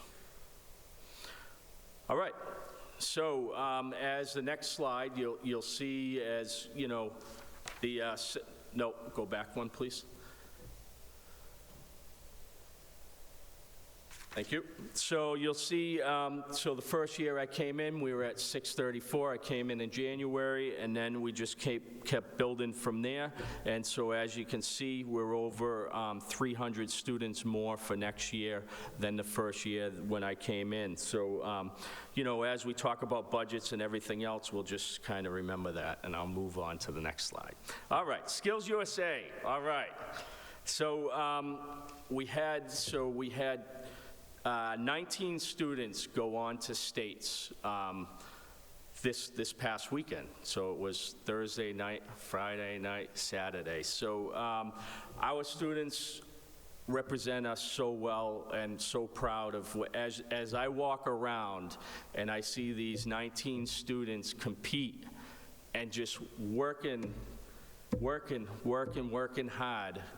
It's just unbelievable to see. And we have sophomore students and junior students competing against these seniors at Voc Tech schools with half the time in their CTE areas. Our sophomores, 1 period a day, and they're competing against seniors that are in a Voc Tech school. So it's great to see. They really do a great job, and they really represent us well. So if you go to the next slide, you can see the what they were going for in. Oh, is there? If you press one more time, will the other side pop up? There you go. Thank you. So you can see these were the gold winners going on to states. And so we had one person move on to win a silver medal at states, and that was Haley Machado in technical drafting, so which was fantastic. Haley was very excited, but this is the second year Haley got silver at states. So, and she's a senior, so she'll be moving on, I think, to college. So they really did a great job representing, so I will not be bugging you for funds to go on to nationals this year, but let me tell you, next year is going to be a different story. So, and I'll just, if you want to just rotate through the next couple slides, it'll show the different winners for states. And so, yeah, we have our silver winners here. I see some sophomores there, some juniors there, maybe some familiar names on there. And then our bronze winners. So this is what an outstanding program, and what a great job. And I have to give kudos to the Skills USA advisors. The amount of time that they put into these kids and our instructors to bring that rigor from 110 to 140%. It's really outstanding to see, and thank you to our instructors and the advisors for keep pushing the kids to reach the next level. So you can go to the next slide, Erica. So with that being said, let's move on to middle schoolers. Why not, right? So we're offering up to 6 middle school summer camps for rising 6th to 8th graders over the summer. We're collaborating with Mass Hire and Scale to offer 2 pre-apprentice summer programs for post-grad students that are ages 18 to 21. So we're bringing 22 students in to run them through the pre-apprentice program.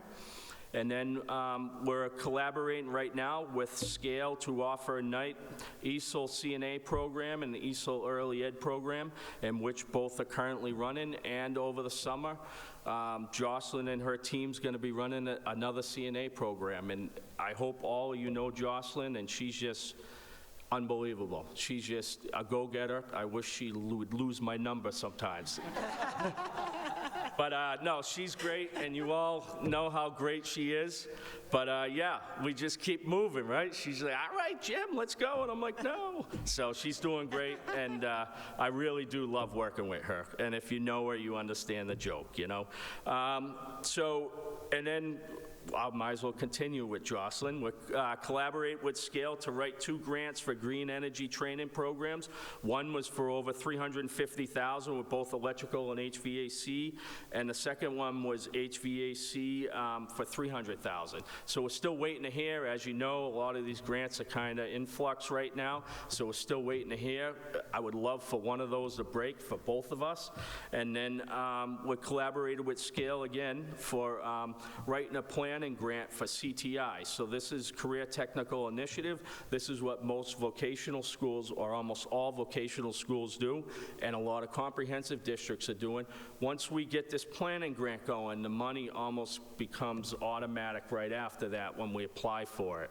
So this is great. This is funding to the district. This is funding for night school, and we're hoping to hear sooner than later. We were actually the only program that applied for the planning grant this time around, so I'm hoping that that helps us. Is that state funding? What's that? Is that from the state? Yeah. Yep. All right. Any questions on all of that before we get to the next slide? No other questions for now? All right. Time for the budget discussion then. Let's have a budget discussion. Okay. All right. So, do you want to talk a little bit about the budget? Yeah.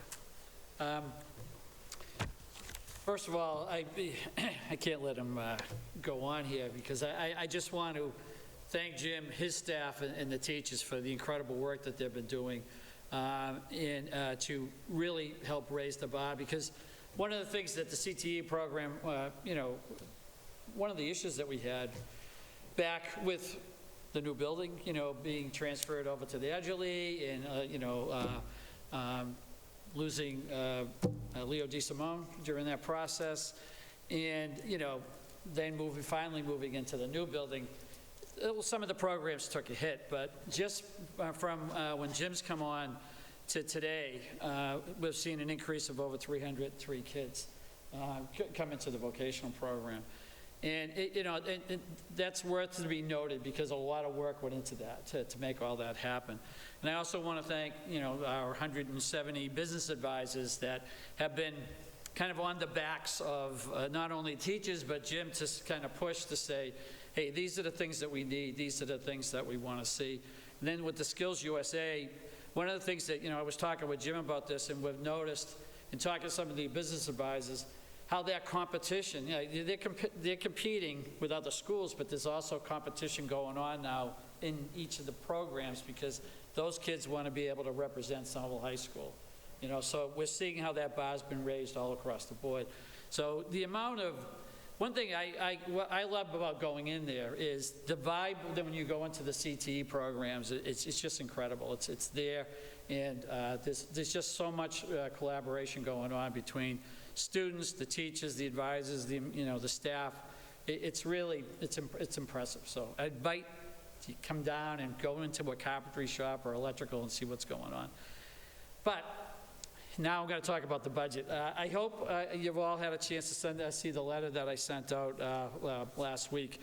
I wanted to make sure that we got to talk about this, because the budget for the program, I think, is incredibly small for the amount, and this is mainly the budget for materials, preventative maintenance, things like that, is incredibly small when you look at the, we're going to have 937 kids, 67% of the high school there. And when you divide it out, so the request that we had, the total request that we put in was for $297,745. That comes down to basically $318 per student, $21,267 per program. That's pretty small. And then one of the things that the concern is, with all the uncertainty out there, and I'm an electrical contractor, so I'm dealing with it now. I get emails every day from all our vendors. We cannot honor our prices with the ongoing tariffs more than like 5 days at a time, which is like ridiculous. You know, we ran through this during COVID. We saw 100% price increases in steel and copper and things like that, you know, as a contractor, we just had to eat. You know, once we had a contract, that was that. So that's going on too. So there's some uncertainty with that. And Jim and the staff and the advisors, because a lot of the donations that have come in through the business advisors that support the program. But they've done an incredible job with the amount of dollars and just the equipment, the tools and things that have been donated. Also, we have, you know, two or three shops, like we heard about graphic arts. The amount of work they save just the city alone is over $250,000, $300,000 a year. You know, that's money that the city would have to be spending if we did away with that program. Automotive basically funds itself with they can't charge for labor. If they did, would be in great shape, you know. But they could only charge for the materials. But even with that, that pretty much covers their material budget. Same thing with cosmetology. So then when we do have an ask, I feel like, you know, Jim said it earlier, we have rolled up our sleeves and we have done a lot of work to help with this. It's not like we're just a program saying, hey, we need money, you know. We have done the work, we've done the outreach, and we're constantly doing that all the time. So, you know, what we're hoping to do is that we can, you know, because basically with what has been approved, it was like about a $48,000 increase from last year, which brings what I've seen that's been approved is about $188,000, and we're asking for $297,000. Now at the $188,000, if I divide that by 937 kids, that comes down to about $200 a student, and about $13,400 per program. That's pretty economical to run a program. And CTE programs, I had a discussion with the mayor about this last week. CTE programs are very expensive to run. And one of the things in the budget that, that I talked about is I wanted to make sure everyone understood, a lot of it is for general materials and things like that, but it's also for, a couple $20,000. We constantly have to upgrade our computers, whether it's in graphic arts or in other programs, drafting, and pre-engineering programs. We're constantly having to get new software, different, computers, all that kind of stuff. The technology, one thing, construction technology was behind everybody for a long time. It no longer is. I'm having a hard time keep up with the new advances that are out there in building construction and things like that. So it's all great things, because a lot of it's labor saving. So instead of breaking your back on something, you're using your head a little bit more. But it also requires a higher level of understanding of science and math and things like that. And that's across all the, especially the MEP and mechanical, electrical, plumbing programs. Again, we were asking for $39,000 for funding requests for existing CT equipment. So you might think, well, geez, we just built this building. Well, it's like 5 years old now, right? And this equipment gets used a lot, and it has to be maintained. And, so if you can go down, I'm not going to get on the list. I know it's been a long night already. But, I broke out what the different requests are by the different programs that we have. And then we were asking for another $18,657 for book subscription and online curriculum.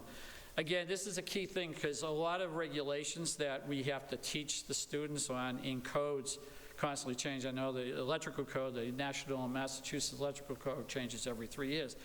One code book is like $350, just for one, so all those, and we don't buy them for everybody. We share a lot of that. There's online programs and things like that. So we're constantly dealing with, regulations that are constantly changing, and we have to keep the kids up to speed as to what's the latest and greatest things going on. And then Then, Jim talked about Skills USA competitions. They're great, but they're expensive, and then, we're not going, I know this year, no, next year we're gonna hold you to that, Right. We'll go further on, but, and that was a program that we had no participation in years ago, just none at all, But it takes commitment on Jim's part, the teacher's part, because, they're doing this on their own.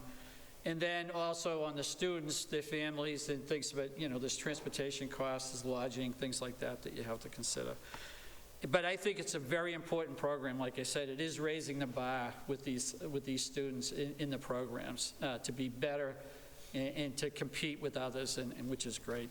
And that's one thing too, and what I see it even in my own company with, especially the younger apprentices, they're constantly looking at the journeymen and journeywomen that work for us, and they want to get to that level. And sometimes they'll go a little bit faster than they should, but overall it's a good thing. We never give them a hard time for trying to do too much and make a mistake. I'd rather make the mistake and then fix it and then learn from it. But that's what these competitions help them do, because they get to see what other programs and other schools are doing, and I think that's really, really key. But so that's, and then, I talked about, what the Department of Ed funds us. It's like $5,800 per student, and does not include additional funding that they give us for ESL and SPED CTE students. So, when I look at it, because I don't see the high school budget, and I don't see that the CTE budget has been broken out separately, so it's hard for me to kind of see exactly what the costs are. But Jim and I talked, and we looked at, we looked at, the teacher salaries and benefits, we think comes to around just under $4 million. With the amount of money we get from the state, which is like $5.4 million, it looks like there's like $1.5 million out there. And we're only asking for 297 out of it.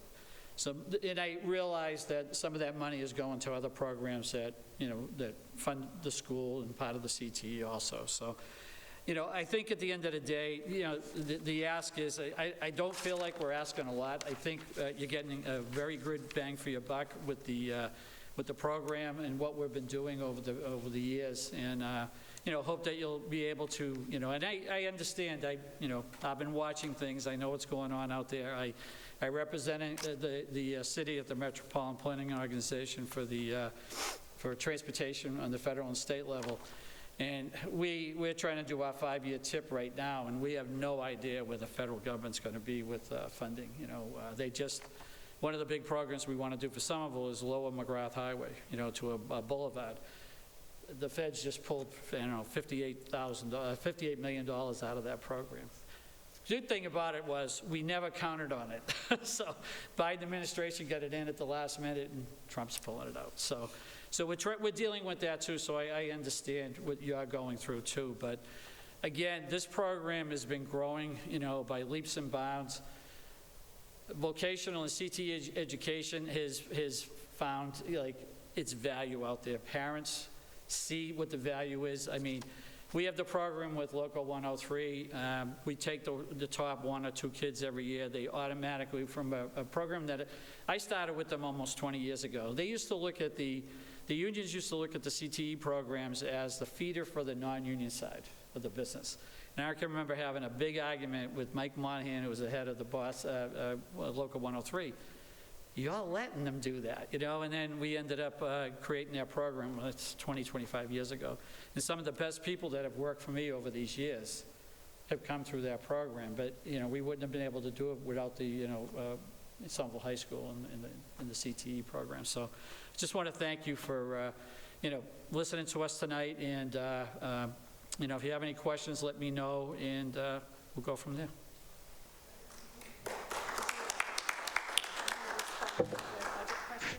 Yeah, so a couple of things. First, I think two things. I want to make sure that first we recognize Tom's contribution to the work. I know that you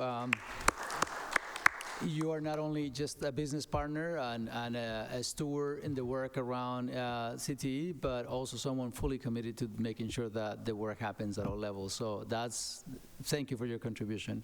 I also want to highlight also the fact that Jim Hatchie is a powerhouse when it comes to CTE, and that's, as you said it, he has grown the program in collaboration with multiple players, and I know the collaboration with the scale as well as the principal of the high school. So we are really fortunate to have the two of you at the front of the work that is happening in CTE. So thank you, thank you, thank you. A couple of things that I'll say around the budget. First, it is my understanding that the way our budget is configured for the monies that we have and what we give to CTE is the same bucket at the high school. So I know you were mentioning that it hasn't, how is it split? The way my understanding again is that those monies come and then is a comprehensive high school, so those monies are distributed across the board to the high school. Since 2016, the monies that we get from Chapter 78 have changed very little. It's just we get the addition of the per pupil addition on a yearly basis, but it's minimal. So regardless about the number of students that grow in our CTE program, those numbers don't come in the form of Chapter 78. I'm saying that not to say that the needs that you are highlighting are real. That is an important thing, and we are fully committed to make sure that we support the growth that we see at the high school through the CTE program. The challenge that we have right now is that, as we all know, we basically have to go through an attrition in terms of revenues that are coming, and we made a decision in the collaborative budget process to make some assignments to the CTE based on the funding that we have. The CTE was the only one also that was given like a full-time assignment of a teacher. And as you know, we tried to match some of the requests around the operations budget, but it's not the full amount. What I have said consistently to Jim is that if we have any funds that we have available, we definitely will contribute to the operations side of the budget. So I will get back to you. I know you talked about Chapter 74, but again, I talked to multiple people around where are these monies that you're talking about, and they are not within the budget. And so I will have more specific answer to you in terms of what, if any, Chapter 74 contribution is coming our way. But the money that we get is the money that we get, and that's the money that we use for special education, for all the different services that we provide at the high school. My understanding also is that we go far and beyond the coverage of the high school in terms of percentage of our budget. And again, that is treated as a whole amount, not just a CTE/high school. So I just wanted to say that, and to say also that we're fully committed to making sure that any short-term challenges don't impact the long-term outcomes for the equipment or for the way we are envisioning the program. So this is not the end of the story. You said you talked to the mayor around this, so this is a need that definitely we want to make sure that we are fully staffed as well as fully budgeted at the high school through the CTE program. Can you just quickly clarify, Chapter 78 is VOC-TEC funding? What is Chapter 74? No, Chapter 78 is the money that we get. Is basically the $21 million that we get for everything. From the state? From the state, correct. For our CTE program? For our entire... Oh, no, I thought that was Chapter 70. That's Chapter 70, correct. Oh, sorry, I thought you said Chapter 78. And so then I was confused as to what Chapter 70 was. 78 is the aid that we get from Chapter 70. I was going to clarify that. Thank you.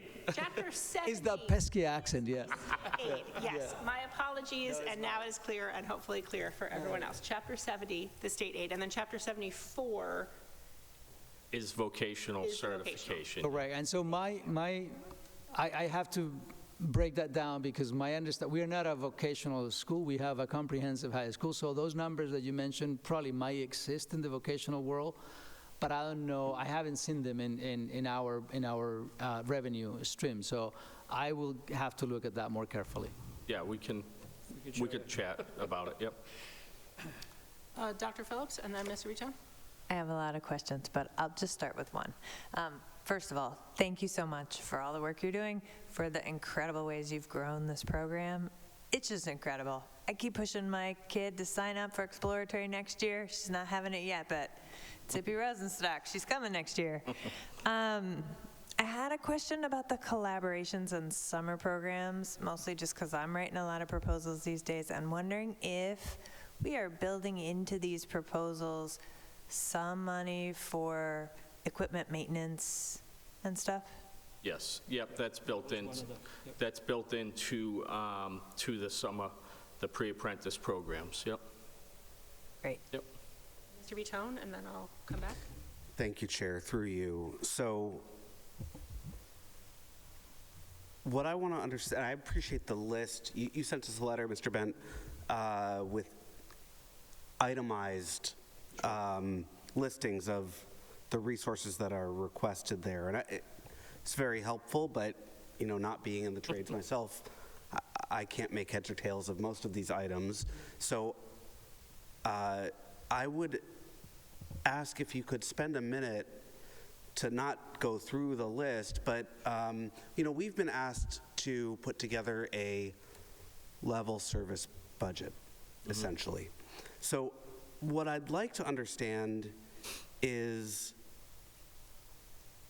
are these items, would we be considering them extra beyond, you know, what we have right now, or by not funding these items, are we degrading the education that we're providing to our students? And I'm trying to be very clear and distinct in those two paths. And I know sometimes it's fuzzy, but can you speak to that? On the preventative maintenance items, to me, those are critical. Because, you know, was it last year, Jim? We have 2 air compressors. One's a backup for the other, right? And, you know, fairly new, I know, Laura, you know about this because Laura was on the building committee with me for a long time. And one of them failed. And the problem with that is that feeds air for, you know, multiple shops, carpentry, HVAC, automotive. And the funny thing at the time is the city didn't want, because, you know, the school doesn't run that, you know, the operations. The city didn't want to actually turn on the second compressor because they were afraid something would happen to that. And I was like, you know, you remember that conversation, right? So anyway, we got it on. But the problem is, you know, you do have to maintain this equipment because, you know, things fail. Yeah, might have, I don't know if they, you know, I think something we were trying to dig into, they have service contracts and things like that. Pretty much all the warranties are up now. And, but with the equipment being used as much as it is, the advanced manufacturing equipment, very, you know, computerized, detailed equipment, you know, you have to maintain it. And if you don't, now one of the advanced manufacturing CE machines go down, that's a big deal because now you don't have the number of machines that the students can work on. Things like that. So, you know, so preventative maintenance is the big one.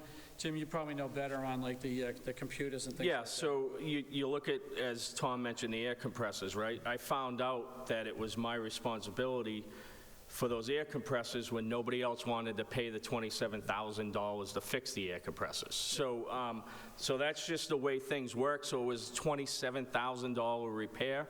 And on here, this is a new cost of $14,500 to maintain those 2 compressors yearly alone, just for those 2 compressors, $14,500. So that's just one item, right, is air compressors for CNC. So, and then you look at, as Tom mentioned, the Haas machinery, right? So our teachers can do some of this maintenance, but ultimately, you need to have a contractor come in to do some of the maintenance as well. You know, you look at the ovens and the vents for culinary. They can only cover so much, but that has to be done to meet the codes. You know, as I apply for these licenses to open up that restaurant every year, that has to be done to meet the codes. You know, that box has to be checked. Things like vents have to be cleaned, all that kind of ongoing maintenance. Yeah, and then, you know, we got a grant, $180,000 grant the first year I was here. That grant was finishing up for all these 3D printers. There was no maintenance built into a $70,000 3D printer. That's an $8,000 item that wasn't budgeted for. So you find all these things that weren't budgeted for, and now it just becomes to a head, right? Because now things are starting to break because they weren't maintained, or we need to maintain them in order for them to not break. You know, as Tom talked about, you know, his, like electrical, you look at, you know, there's related theory classes that our students get hours counted for that they don't have to pay for outside when they graduate, and that, just for that curriculum alone, is $8,700 a year. That's something that I implemented 2 years ago because our students need this. This is going to benefit. Those hours are more important than the hands-on hours because the students don't have to pay for those classes. We can get up to 200 hours in the related theory, so they don't have to pay for those night classes. So that's very important for us to give the kids a leg up when they get out there, and they're not paying $1,000 for a class to take for extended learning. A lot of the green technology that, you know, we all want to embrace today, a lot of it's electrical, which is great for me. But we need people that know how to install it, understand it, you know, so we understand the codes, the regulations. They're changing rapidly too, and that's, you know, just trying to keep up with those changes. And that's just electrical, plumbing is the same, and HVAC. So those are some of the big things. And then John tells me, you know, John Breslin says, hey, by the way, we got to start this year. We got to start replacing your computers. I didn't know that that was coming out of my budget. Well, all of a sudden, it's a $20,000 expense coming out of my budget. So these are all things that over the years go and say, oh, Jim, you're responsible for this. Jim, there's no layout. So as we go, it becomes Jim's responsibility. Now, Jim's responsibility becomes, hey, these are the funds I need to support these programs. At no point did I know that those computers came out of my program, you know, out of CTE. You know, just like the compressors, at no point did I know those compressors came out of my program. You know, I came from a district that had maintenance, that had people that do that stuff. My technology that came out of the technology budget. So those type of things. So it'd be nice to have, there's no layout, you know. So if I had the layout, we could have started budgeting this before everything starts going, you know. So it's nobody's fault, it's just, this is the way it's happening. Sarah? Through you, Chair. It seems weird to me that you are paying to maintain machines that were they not CTE machines, the city would be paying, right? The oven goes down at the production kitchen, the city pays. Goes down at CTE, CTE pays. Air filtration goes down at Argenziano, the city pays. Going down at CTE, you're paying. I'm wondering through you, Chair, if we could get the maintenance of CTE equipment onto the next joint subcommittee meeting with City Council Facilities and see if we can get the city to pick up some of this $40,000 before we have to vote on this budget? Yeah. Yeah, so I also want to kind of highlight a couple of things. I think that the issue of the compressor, just to go back again to I know we bump into that understanding because when that came up, that was last year with Fran, we realized that DPW said it's not ours, and Capital said it's not ours, so then we realized, okay, so we had to prepay some of those things. So I think that is a good question. I think through the collaborative process, I don't know if you scope the cost of all these things. It makes sense. There's another reality also that we're coming to the end of many of the warranties that we have at the high school with many of the systems that are in place. And I know that some of them have not been anticipated. And there's always this back and forth, who's paying for this, who's paying for that. So as I'm thinking about this, it makes me think about there is a need to be more comprehensive about not only the CTE pieces, because what happens, again, the way our budget is distributed is attributed to the high school. So that also creates a challenge in terms of how do we address specific needs if the pot of money that we have has to encompass all the needs of the high school. So I wanted to just to echo what you just said and also include in that assessment what are some of the warranties that will be expiring that might not be covered by either DPW or by the capital improvement program. Thanks for that. I appreciate the nuance. In a similar vein, can you help me understand why CTE computers aren't rolled into the technology budget, right? Aren't we paying $80,000 for new computers in this new budget? Could we put at least half of that in for these? We are.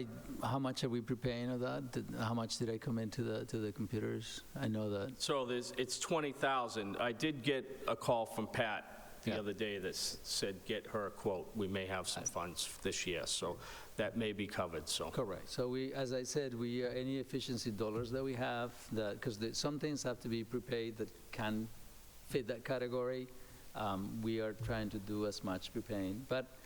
And that's part of also a gap that we had. In general, the technology budget also, we asked John to think about replacements. So I think there are things that are evolving in how we budget and how we look at things that need to be replaced. So that is an evolution of our budget process. So again, this is part of a larger conversation. It's not just computer, it's compressors, it's other things that need to be accounted for. And I don't think we have had a space to have that conversation, or that how we did it before wasn't systematic. Ms. Patel? Through you, Chair, thank you for the presentation. Thank you for the letter detailing the budget concerns. Thank you to Dr. Phillips for sort of pushing and challenging. Clearly there's some gap in the financial model for CTE, right? So we haven't laid out the whole picture of what the financial support that's necessary for CTE, especially as we've added more complicated technology and more complicated shops. Advanced manufacturing is not a minor expense. Having to keep up with the 3D printers, the CNC machines, these are real investments that we may or may not have quite understood as a district what that meant from a maintenance standpoint. So I guess my question, I agree that there's questions about should some things fall on the city, should some things fall on the schools, but it sounds like we're missing the big picture right now and thinking about how we should be budgeting, because we don't want our really talented, and you don't want this either, so none of this is a criticism, it's just more big picture. We don't want anybody feeling so frustrated at the work we're trying to do. We don't want our students to be sitting there with machines that don't work, or every time something shuts down. We should have a comprehensive model. So I guess that's the question, or what I'd like to see moving forward is how we can have a more comprehensive look at this, figuring out who pays what is part of that, and also acknowledging that we're somewhat between a rock and a hard place this year. So I also don't want to be naive. Like, I see this list and I'm like, I want all of these things paid for, particularly machine maintenance. Like, that's a big thing from a sustainability standpoint that I know it costs us more money in the long run, right? In terms of what the students lose out on, in terms of what our educators spend time on. But I also know that nobody sitting here or sitting there doesn't want to spend this money. And whether it's 109 or whatever it is, and I appreciate also the thoughtfulness about what can we roll in this year. That's going to be fantastic if we can do any of that. But it may be something that we really want to consider adding some funds to the budget. And I know that's not something that's very popular or easy, but I really, in my head, there seems to be, I'm looking forward to hearing back what you guys can do this year and what can we prepay. That would be exciting. And longer term, obviously a model that's more sustainable, but there's a miss here a little bit. If I may, so there is definitely a challenge with the funding model of any other programs, let alone, the CTE program, but we have a mandate to make sure that we provide certain services for students with special ed needs or second language acquisition, and the mandate is that you have to distribute the hours based on this structure, and yet we don't have the money to do that. We actually had to add 4 teachers to be able to meet that funding requirement. We don't get the money from the Department of Ed. So yes, it is a larger issue. There is an issue of funding, and it is something that every district, especially urban districts, are fully aware of that. And you're right, we want to make sure that the complex things that can get aggravated later on if we don't address them will be much more complicated. So I welcome any discussion around that, but it's definitely, there's a funding challenge that we have to, that we're confronted with, especially now in these times of, scarcity, I guess, is Through you, just a quick follow-up. Thank you for the creativity. And I think it's very, very important. There's a lot of districts out there who are looking at reducing their staffs. Like, these are things that are really not on, we're making the priority of not putting this on the table in the district right now. So I always want to name that like, we're very, very fortunate the city says this is a priority, and that they are supportive of that idea, and that's huge. So not to say I don't want to spend the money on this stuff, I do, but I agree with you, which is like, we're in a really tough place right now. So I'm glad to hear that there's some creativity in thinking about what can we prepay. So thank you. Mr. Vitone and then Ms. Parrish. Thank you, Chair, through you. Compliments to Ms. Patone on that very eloquent framing. There are, with respect to what you've presented, I do see two buckets. There's critical needs, and then there's, nice to have, or needs maybe for a future date, let's say that. And I think, when you talk about the air compressor maintenance, that is not something we want to mess around with. And I would ask for us to find a way to fund that. Critical equipment maintenance is not something we don't want to jeopardize our very expensive equipment because we have a short-term spending problem, because it's going to pile up and compound, and we're going to have a long-term problem. So this is something that I think we need to address. That's air compressor maintenance is $14,500 in this list you provided. Yes. There's a few other items that cost of maintenance, it totals down to $39,000. There's a number of other items that you have included here, books and subscriptions, and then supplies and materials. That makes up the vast majority of the additional funding that you've described tonight. I think most of those other funds we could probably say I would love for us to fund at a future time, but I would ask the superintendent and your team to try to find a way to add those critical maintenance items to the budget. And if there's some creativity or some trade-offs we need to find, maybe we don't get the computer upgrades. Maybe, I don't know what it is, what the trade-off is, and I would ask you to just evaluate it. And if these really aren't things that we can do now, maybe we can't, if there's nothing else that's on the bubble, so to speak. But that air compressor item just really jumps out to me as something that we have to figure out how to fund that. My 2 cents, thank you. Yeah, so we went through multiple iterations of this this process. We didn't. There are many requests from different buildings that we rejected because we needed to basically balance the budget. So we have gone through what I would think would be a very thorough process, but I think that nonetheless, as I said, we are fully committed to making sure.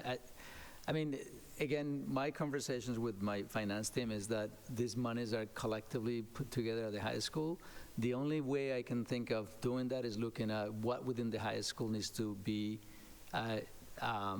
streamlined and determine how this funding will impact one side or the other side of the equation.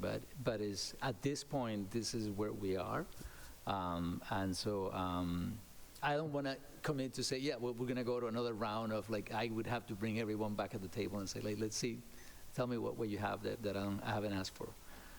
But I understand the sentiment of like, let's see where else we can find some efficiencies. And as I said, if we, at this point, if we will have any efficiency dollars, we have made a commitment to address some of the challenges that Jim Hatchie has brought up.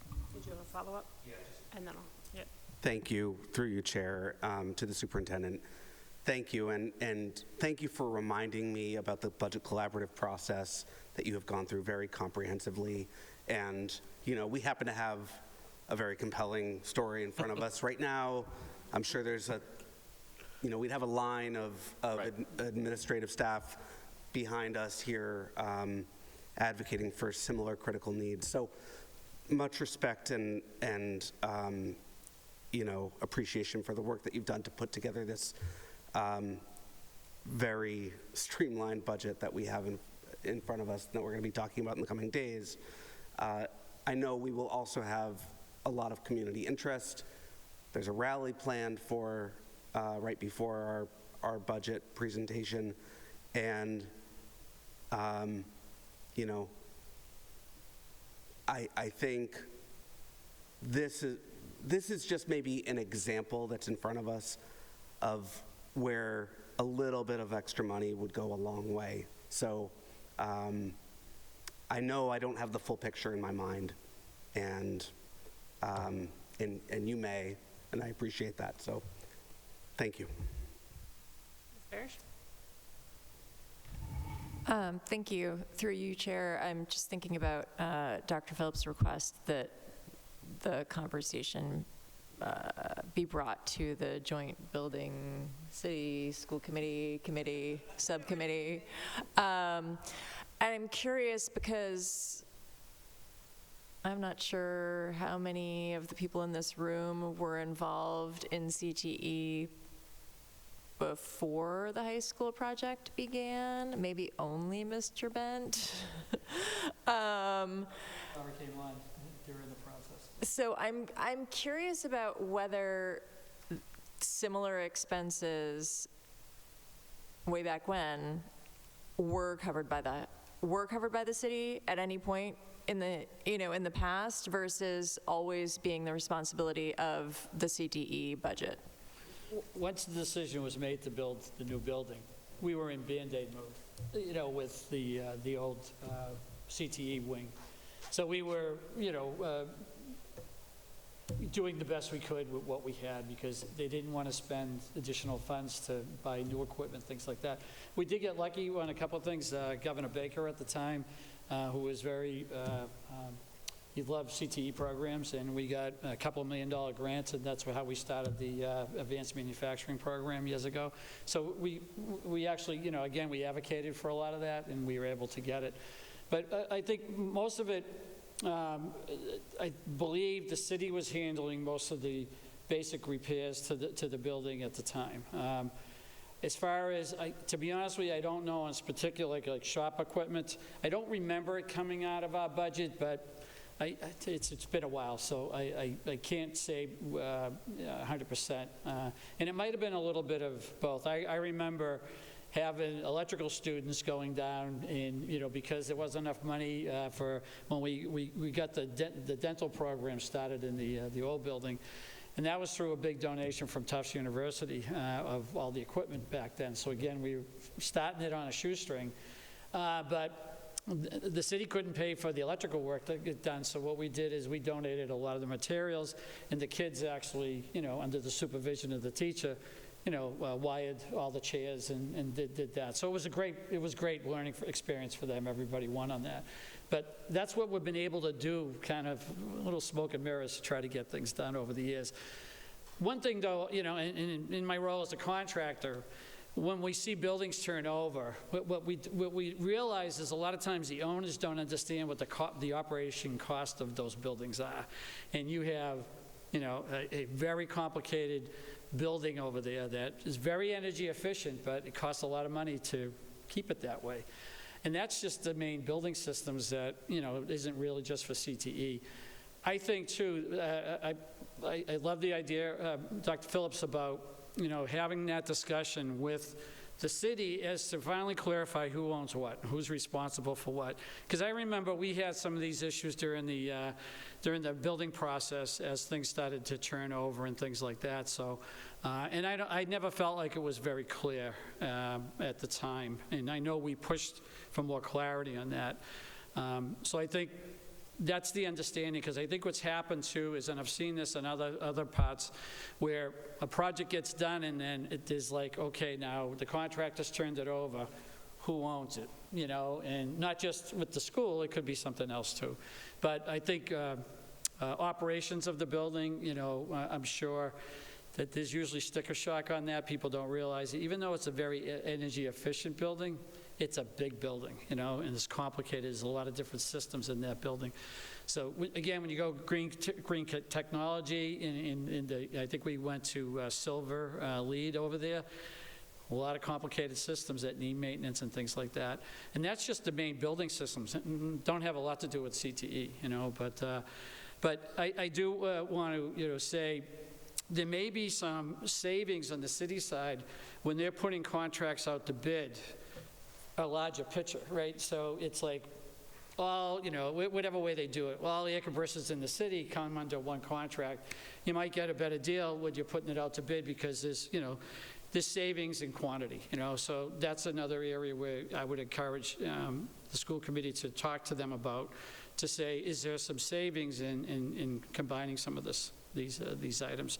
So I think those are some opportunities there. But some of this is kind of specialized items. And I think I think Jim's biggest issue is we just need to know exactly what we own, and then we'll budget into it. So we're kind of learning, you know, we pushed this year for even the shops to give us, you know, you've been in the new building now for some time now. You know what your programs are using.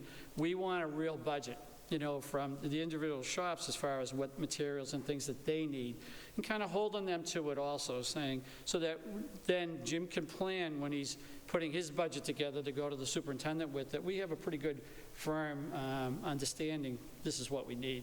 And it's not pie in the sky. We understand how, you know, things are tight.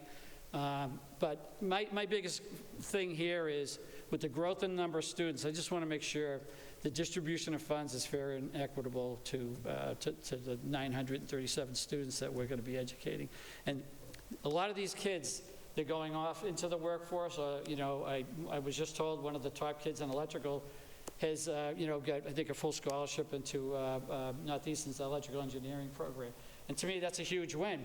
He's not going to be an electrician, but he'll be a better engineer because he came up through the field. And I told him that. I said, during your summers when you're going to college, work for an electrician because you'll be a better engineer for it. So those are kind of wins that we're seeing every day up there. So the program's done a great job, and Jim and his staff has been tremendous. So, and I know we can't do it without your support too, so we want to thank everybody. And I understand it's a tough, we understand. So whatever you can do, we would definitely appreciate it. Thank you. It's late, so I'm hoping I'm actually articulate through the chair. Thank you both. We could go on all night. You know. And I understand. I think this is just one perspective that I don't think my colleagues have added yet, is that I want to make sure that we note on record that at a state level where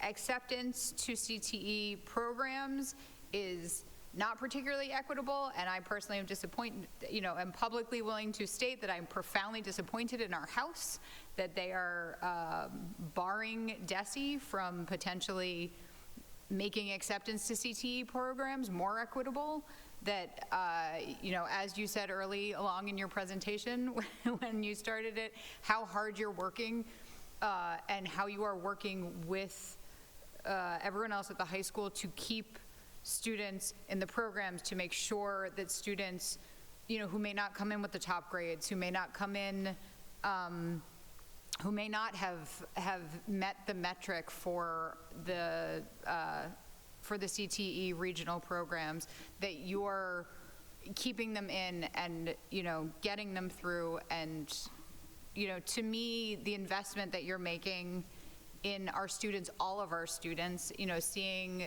the diversity of who was in the Skills USA competition, of who was in this program, is just another point of pride and something that we need to celebrate and continue to invest in. Well said. All right, I think that is a good note to end on. So thank you again for being here. All right, thank you. Thank you for your continued support, all of you, and Ruben and his team. Thank you very much. Have a good night. And I'll see you for a haircut soon. Yeah, we'll see you tomorrow, right? Or maybe Thursday. Who Or said maybe Thursday for lunch, All right. right? We're doing the cosmetology too, so, yeah. All right, thank you. Thank you. Does that complete your report? Yes. Okay. That brings us, all right. We do not have a rules subcommittee to approve. That brings us to 1, finance and facilities. Motion to approve finance of the whole, April 30th. I have a motion by Dr. Ackman, seconded by Dr. Phillips. If there's no discussion, all in favor? Aye. All opposed? Motion carries. That brings us to report out of coordinated school committee office hours. Yep. Can we table this to the next meeting? Absolutely. And one other question, are we coordinating the report out? Is somebody collecting them? Okay, so everyone will just come with their own, great. Sounds good. All right, that brings us to some field trips. Move to approve on May 30th, 2025, 11 students from Somerville High School Auto Tech to visit the New England Dragway in Epping, New Hampshire. Travel via bus, the student cost will be $0. And on June 10th, 46 students from the Kennedy will visit Canopy Lake Park in Salem, New Hampshire. Travel via bus, student cost will be $0. Second. I have a motion by Dr. Ackman, seconded by Ms. Patone. If there is no discussion, all in favor? Aye. All opposed? Motion carries. That brings us to some grants. A motion to accept with gratitude and accept and approves expending a grant into the amount of $338,985 from the Commonwealth of Massachusetts under the provisions of MGL Chapter 44, Section 53A, to reimburse the school department for costs incurred in the transportation of homeless students. Second. I have a motion by Ms. Patone, seconded by Dr. Ackman. If there is no discussion, all in favor? Aye. All opposed? Motion carries. Is there anything to update us on the MSBA? No, I know that we are still in the LPM Yep. part of the process here. Ms. Patone? Through you, I had a question, I guess, to the chair.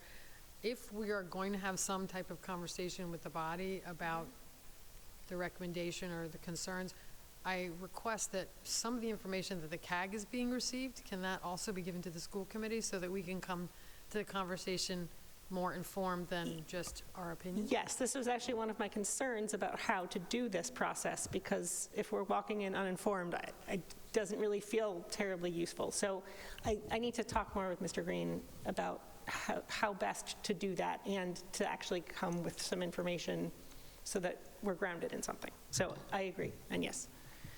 Okay, with that, that brings us to items from committee members. All right, that brings us to condolences. We have some. All right.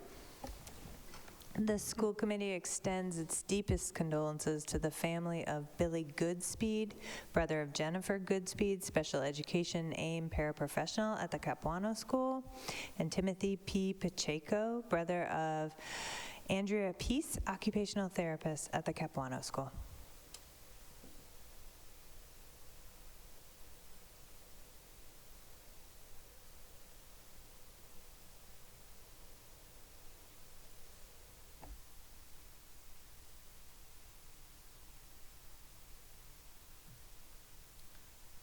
With that, we are adjourned.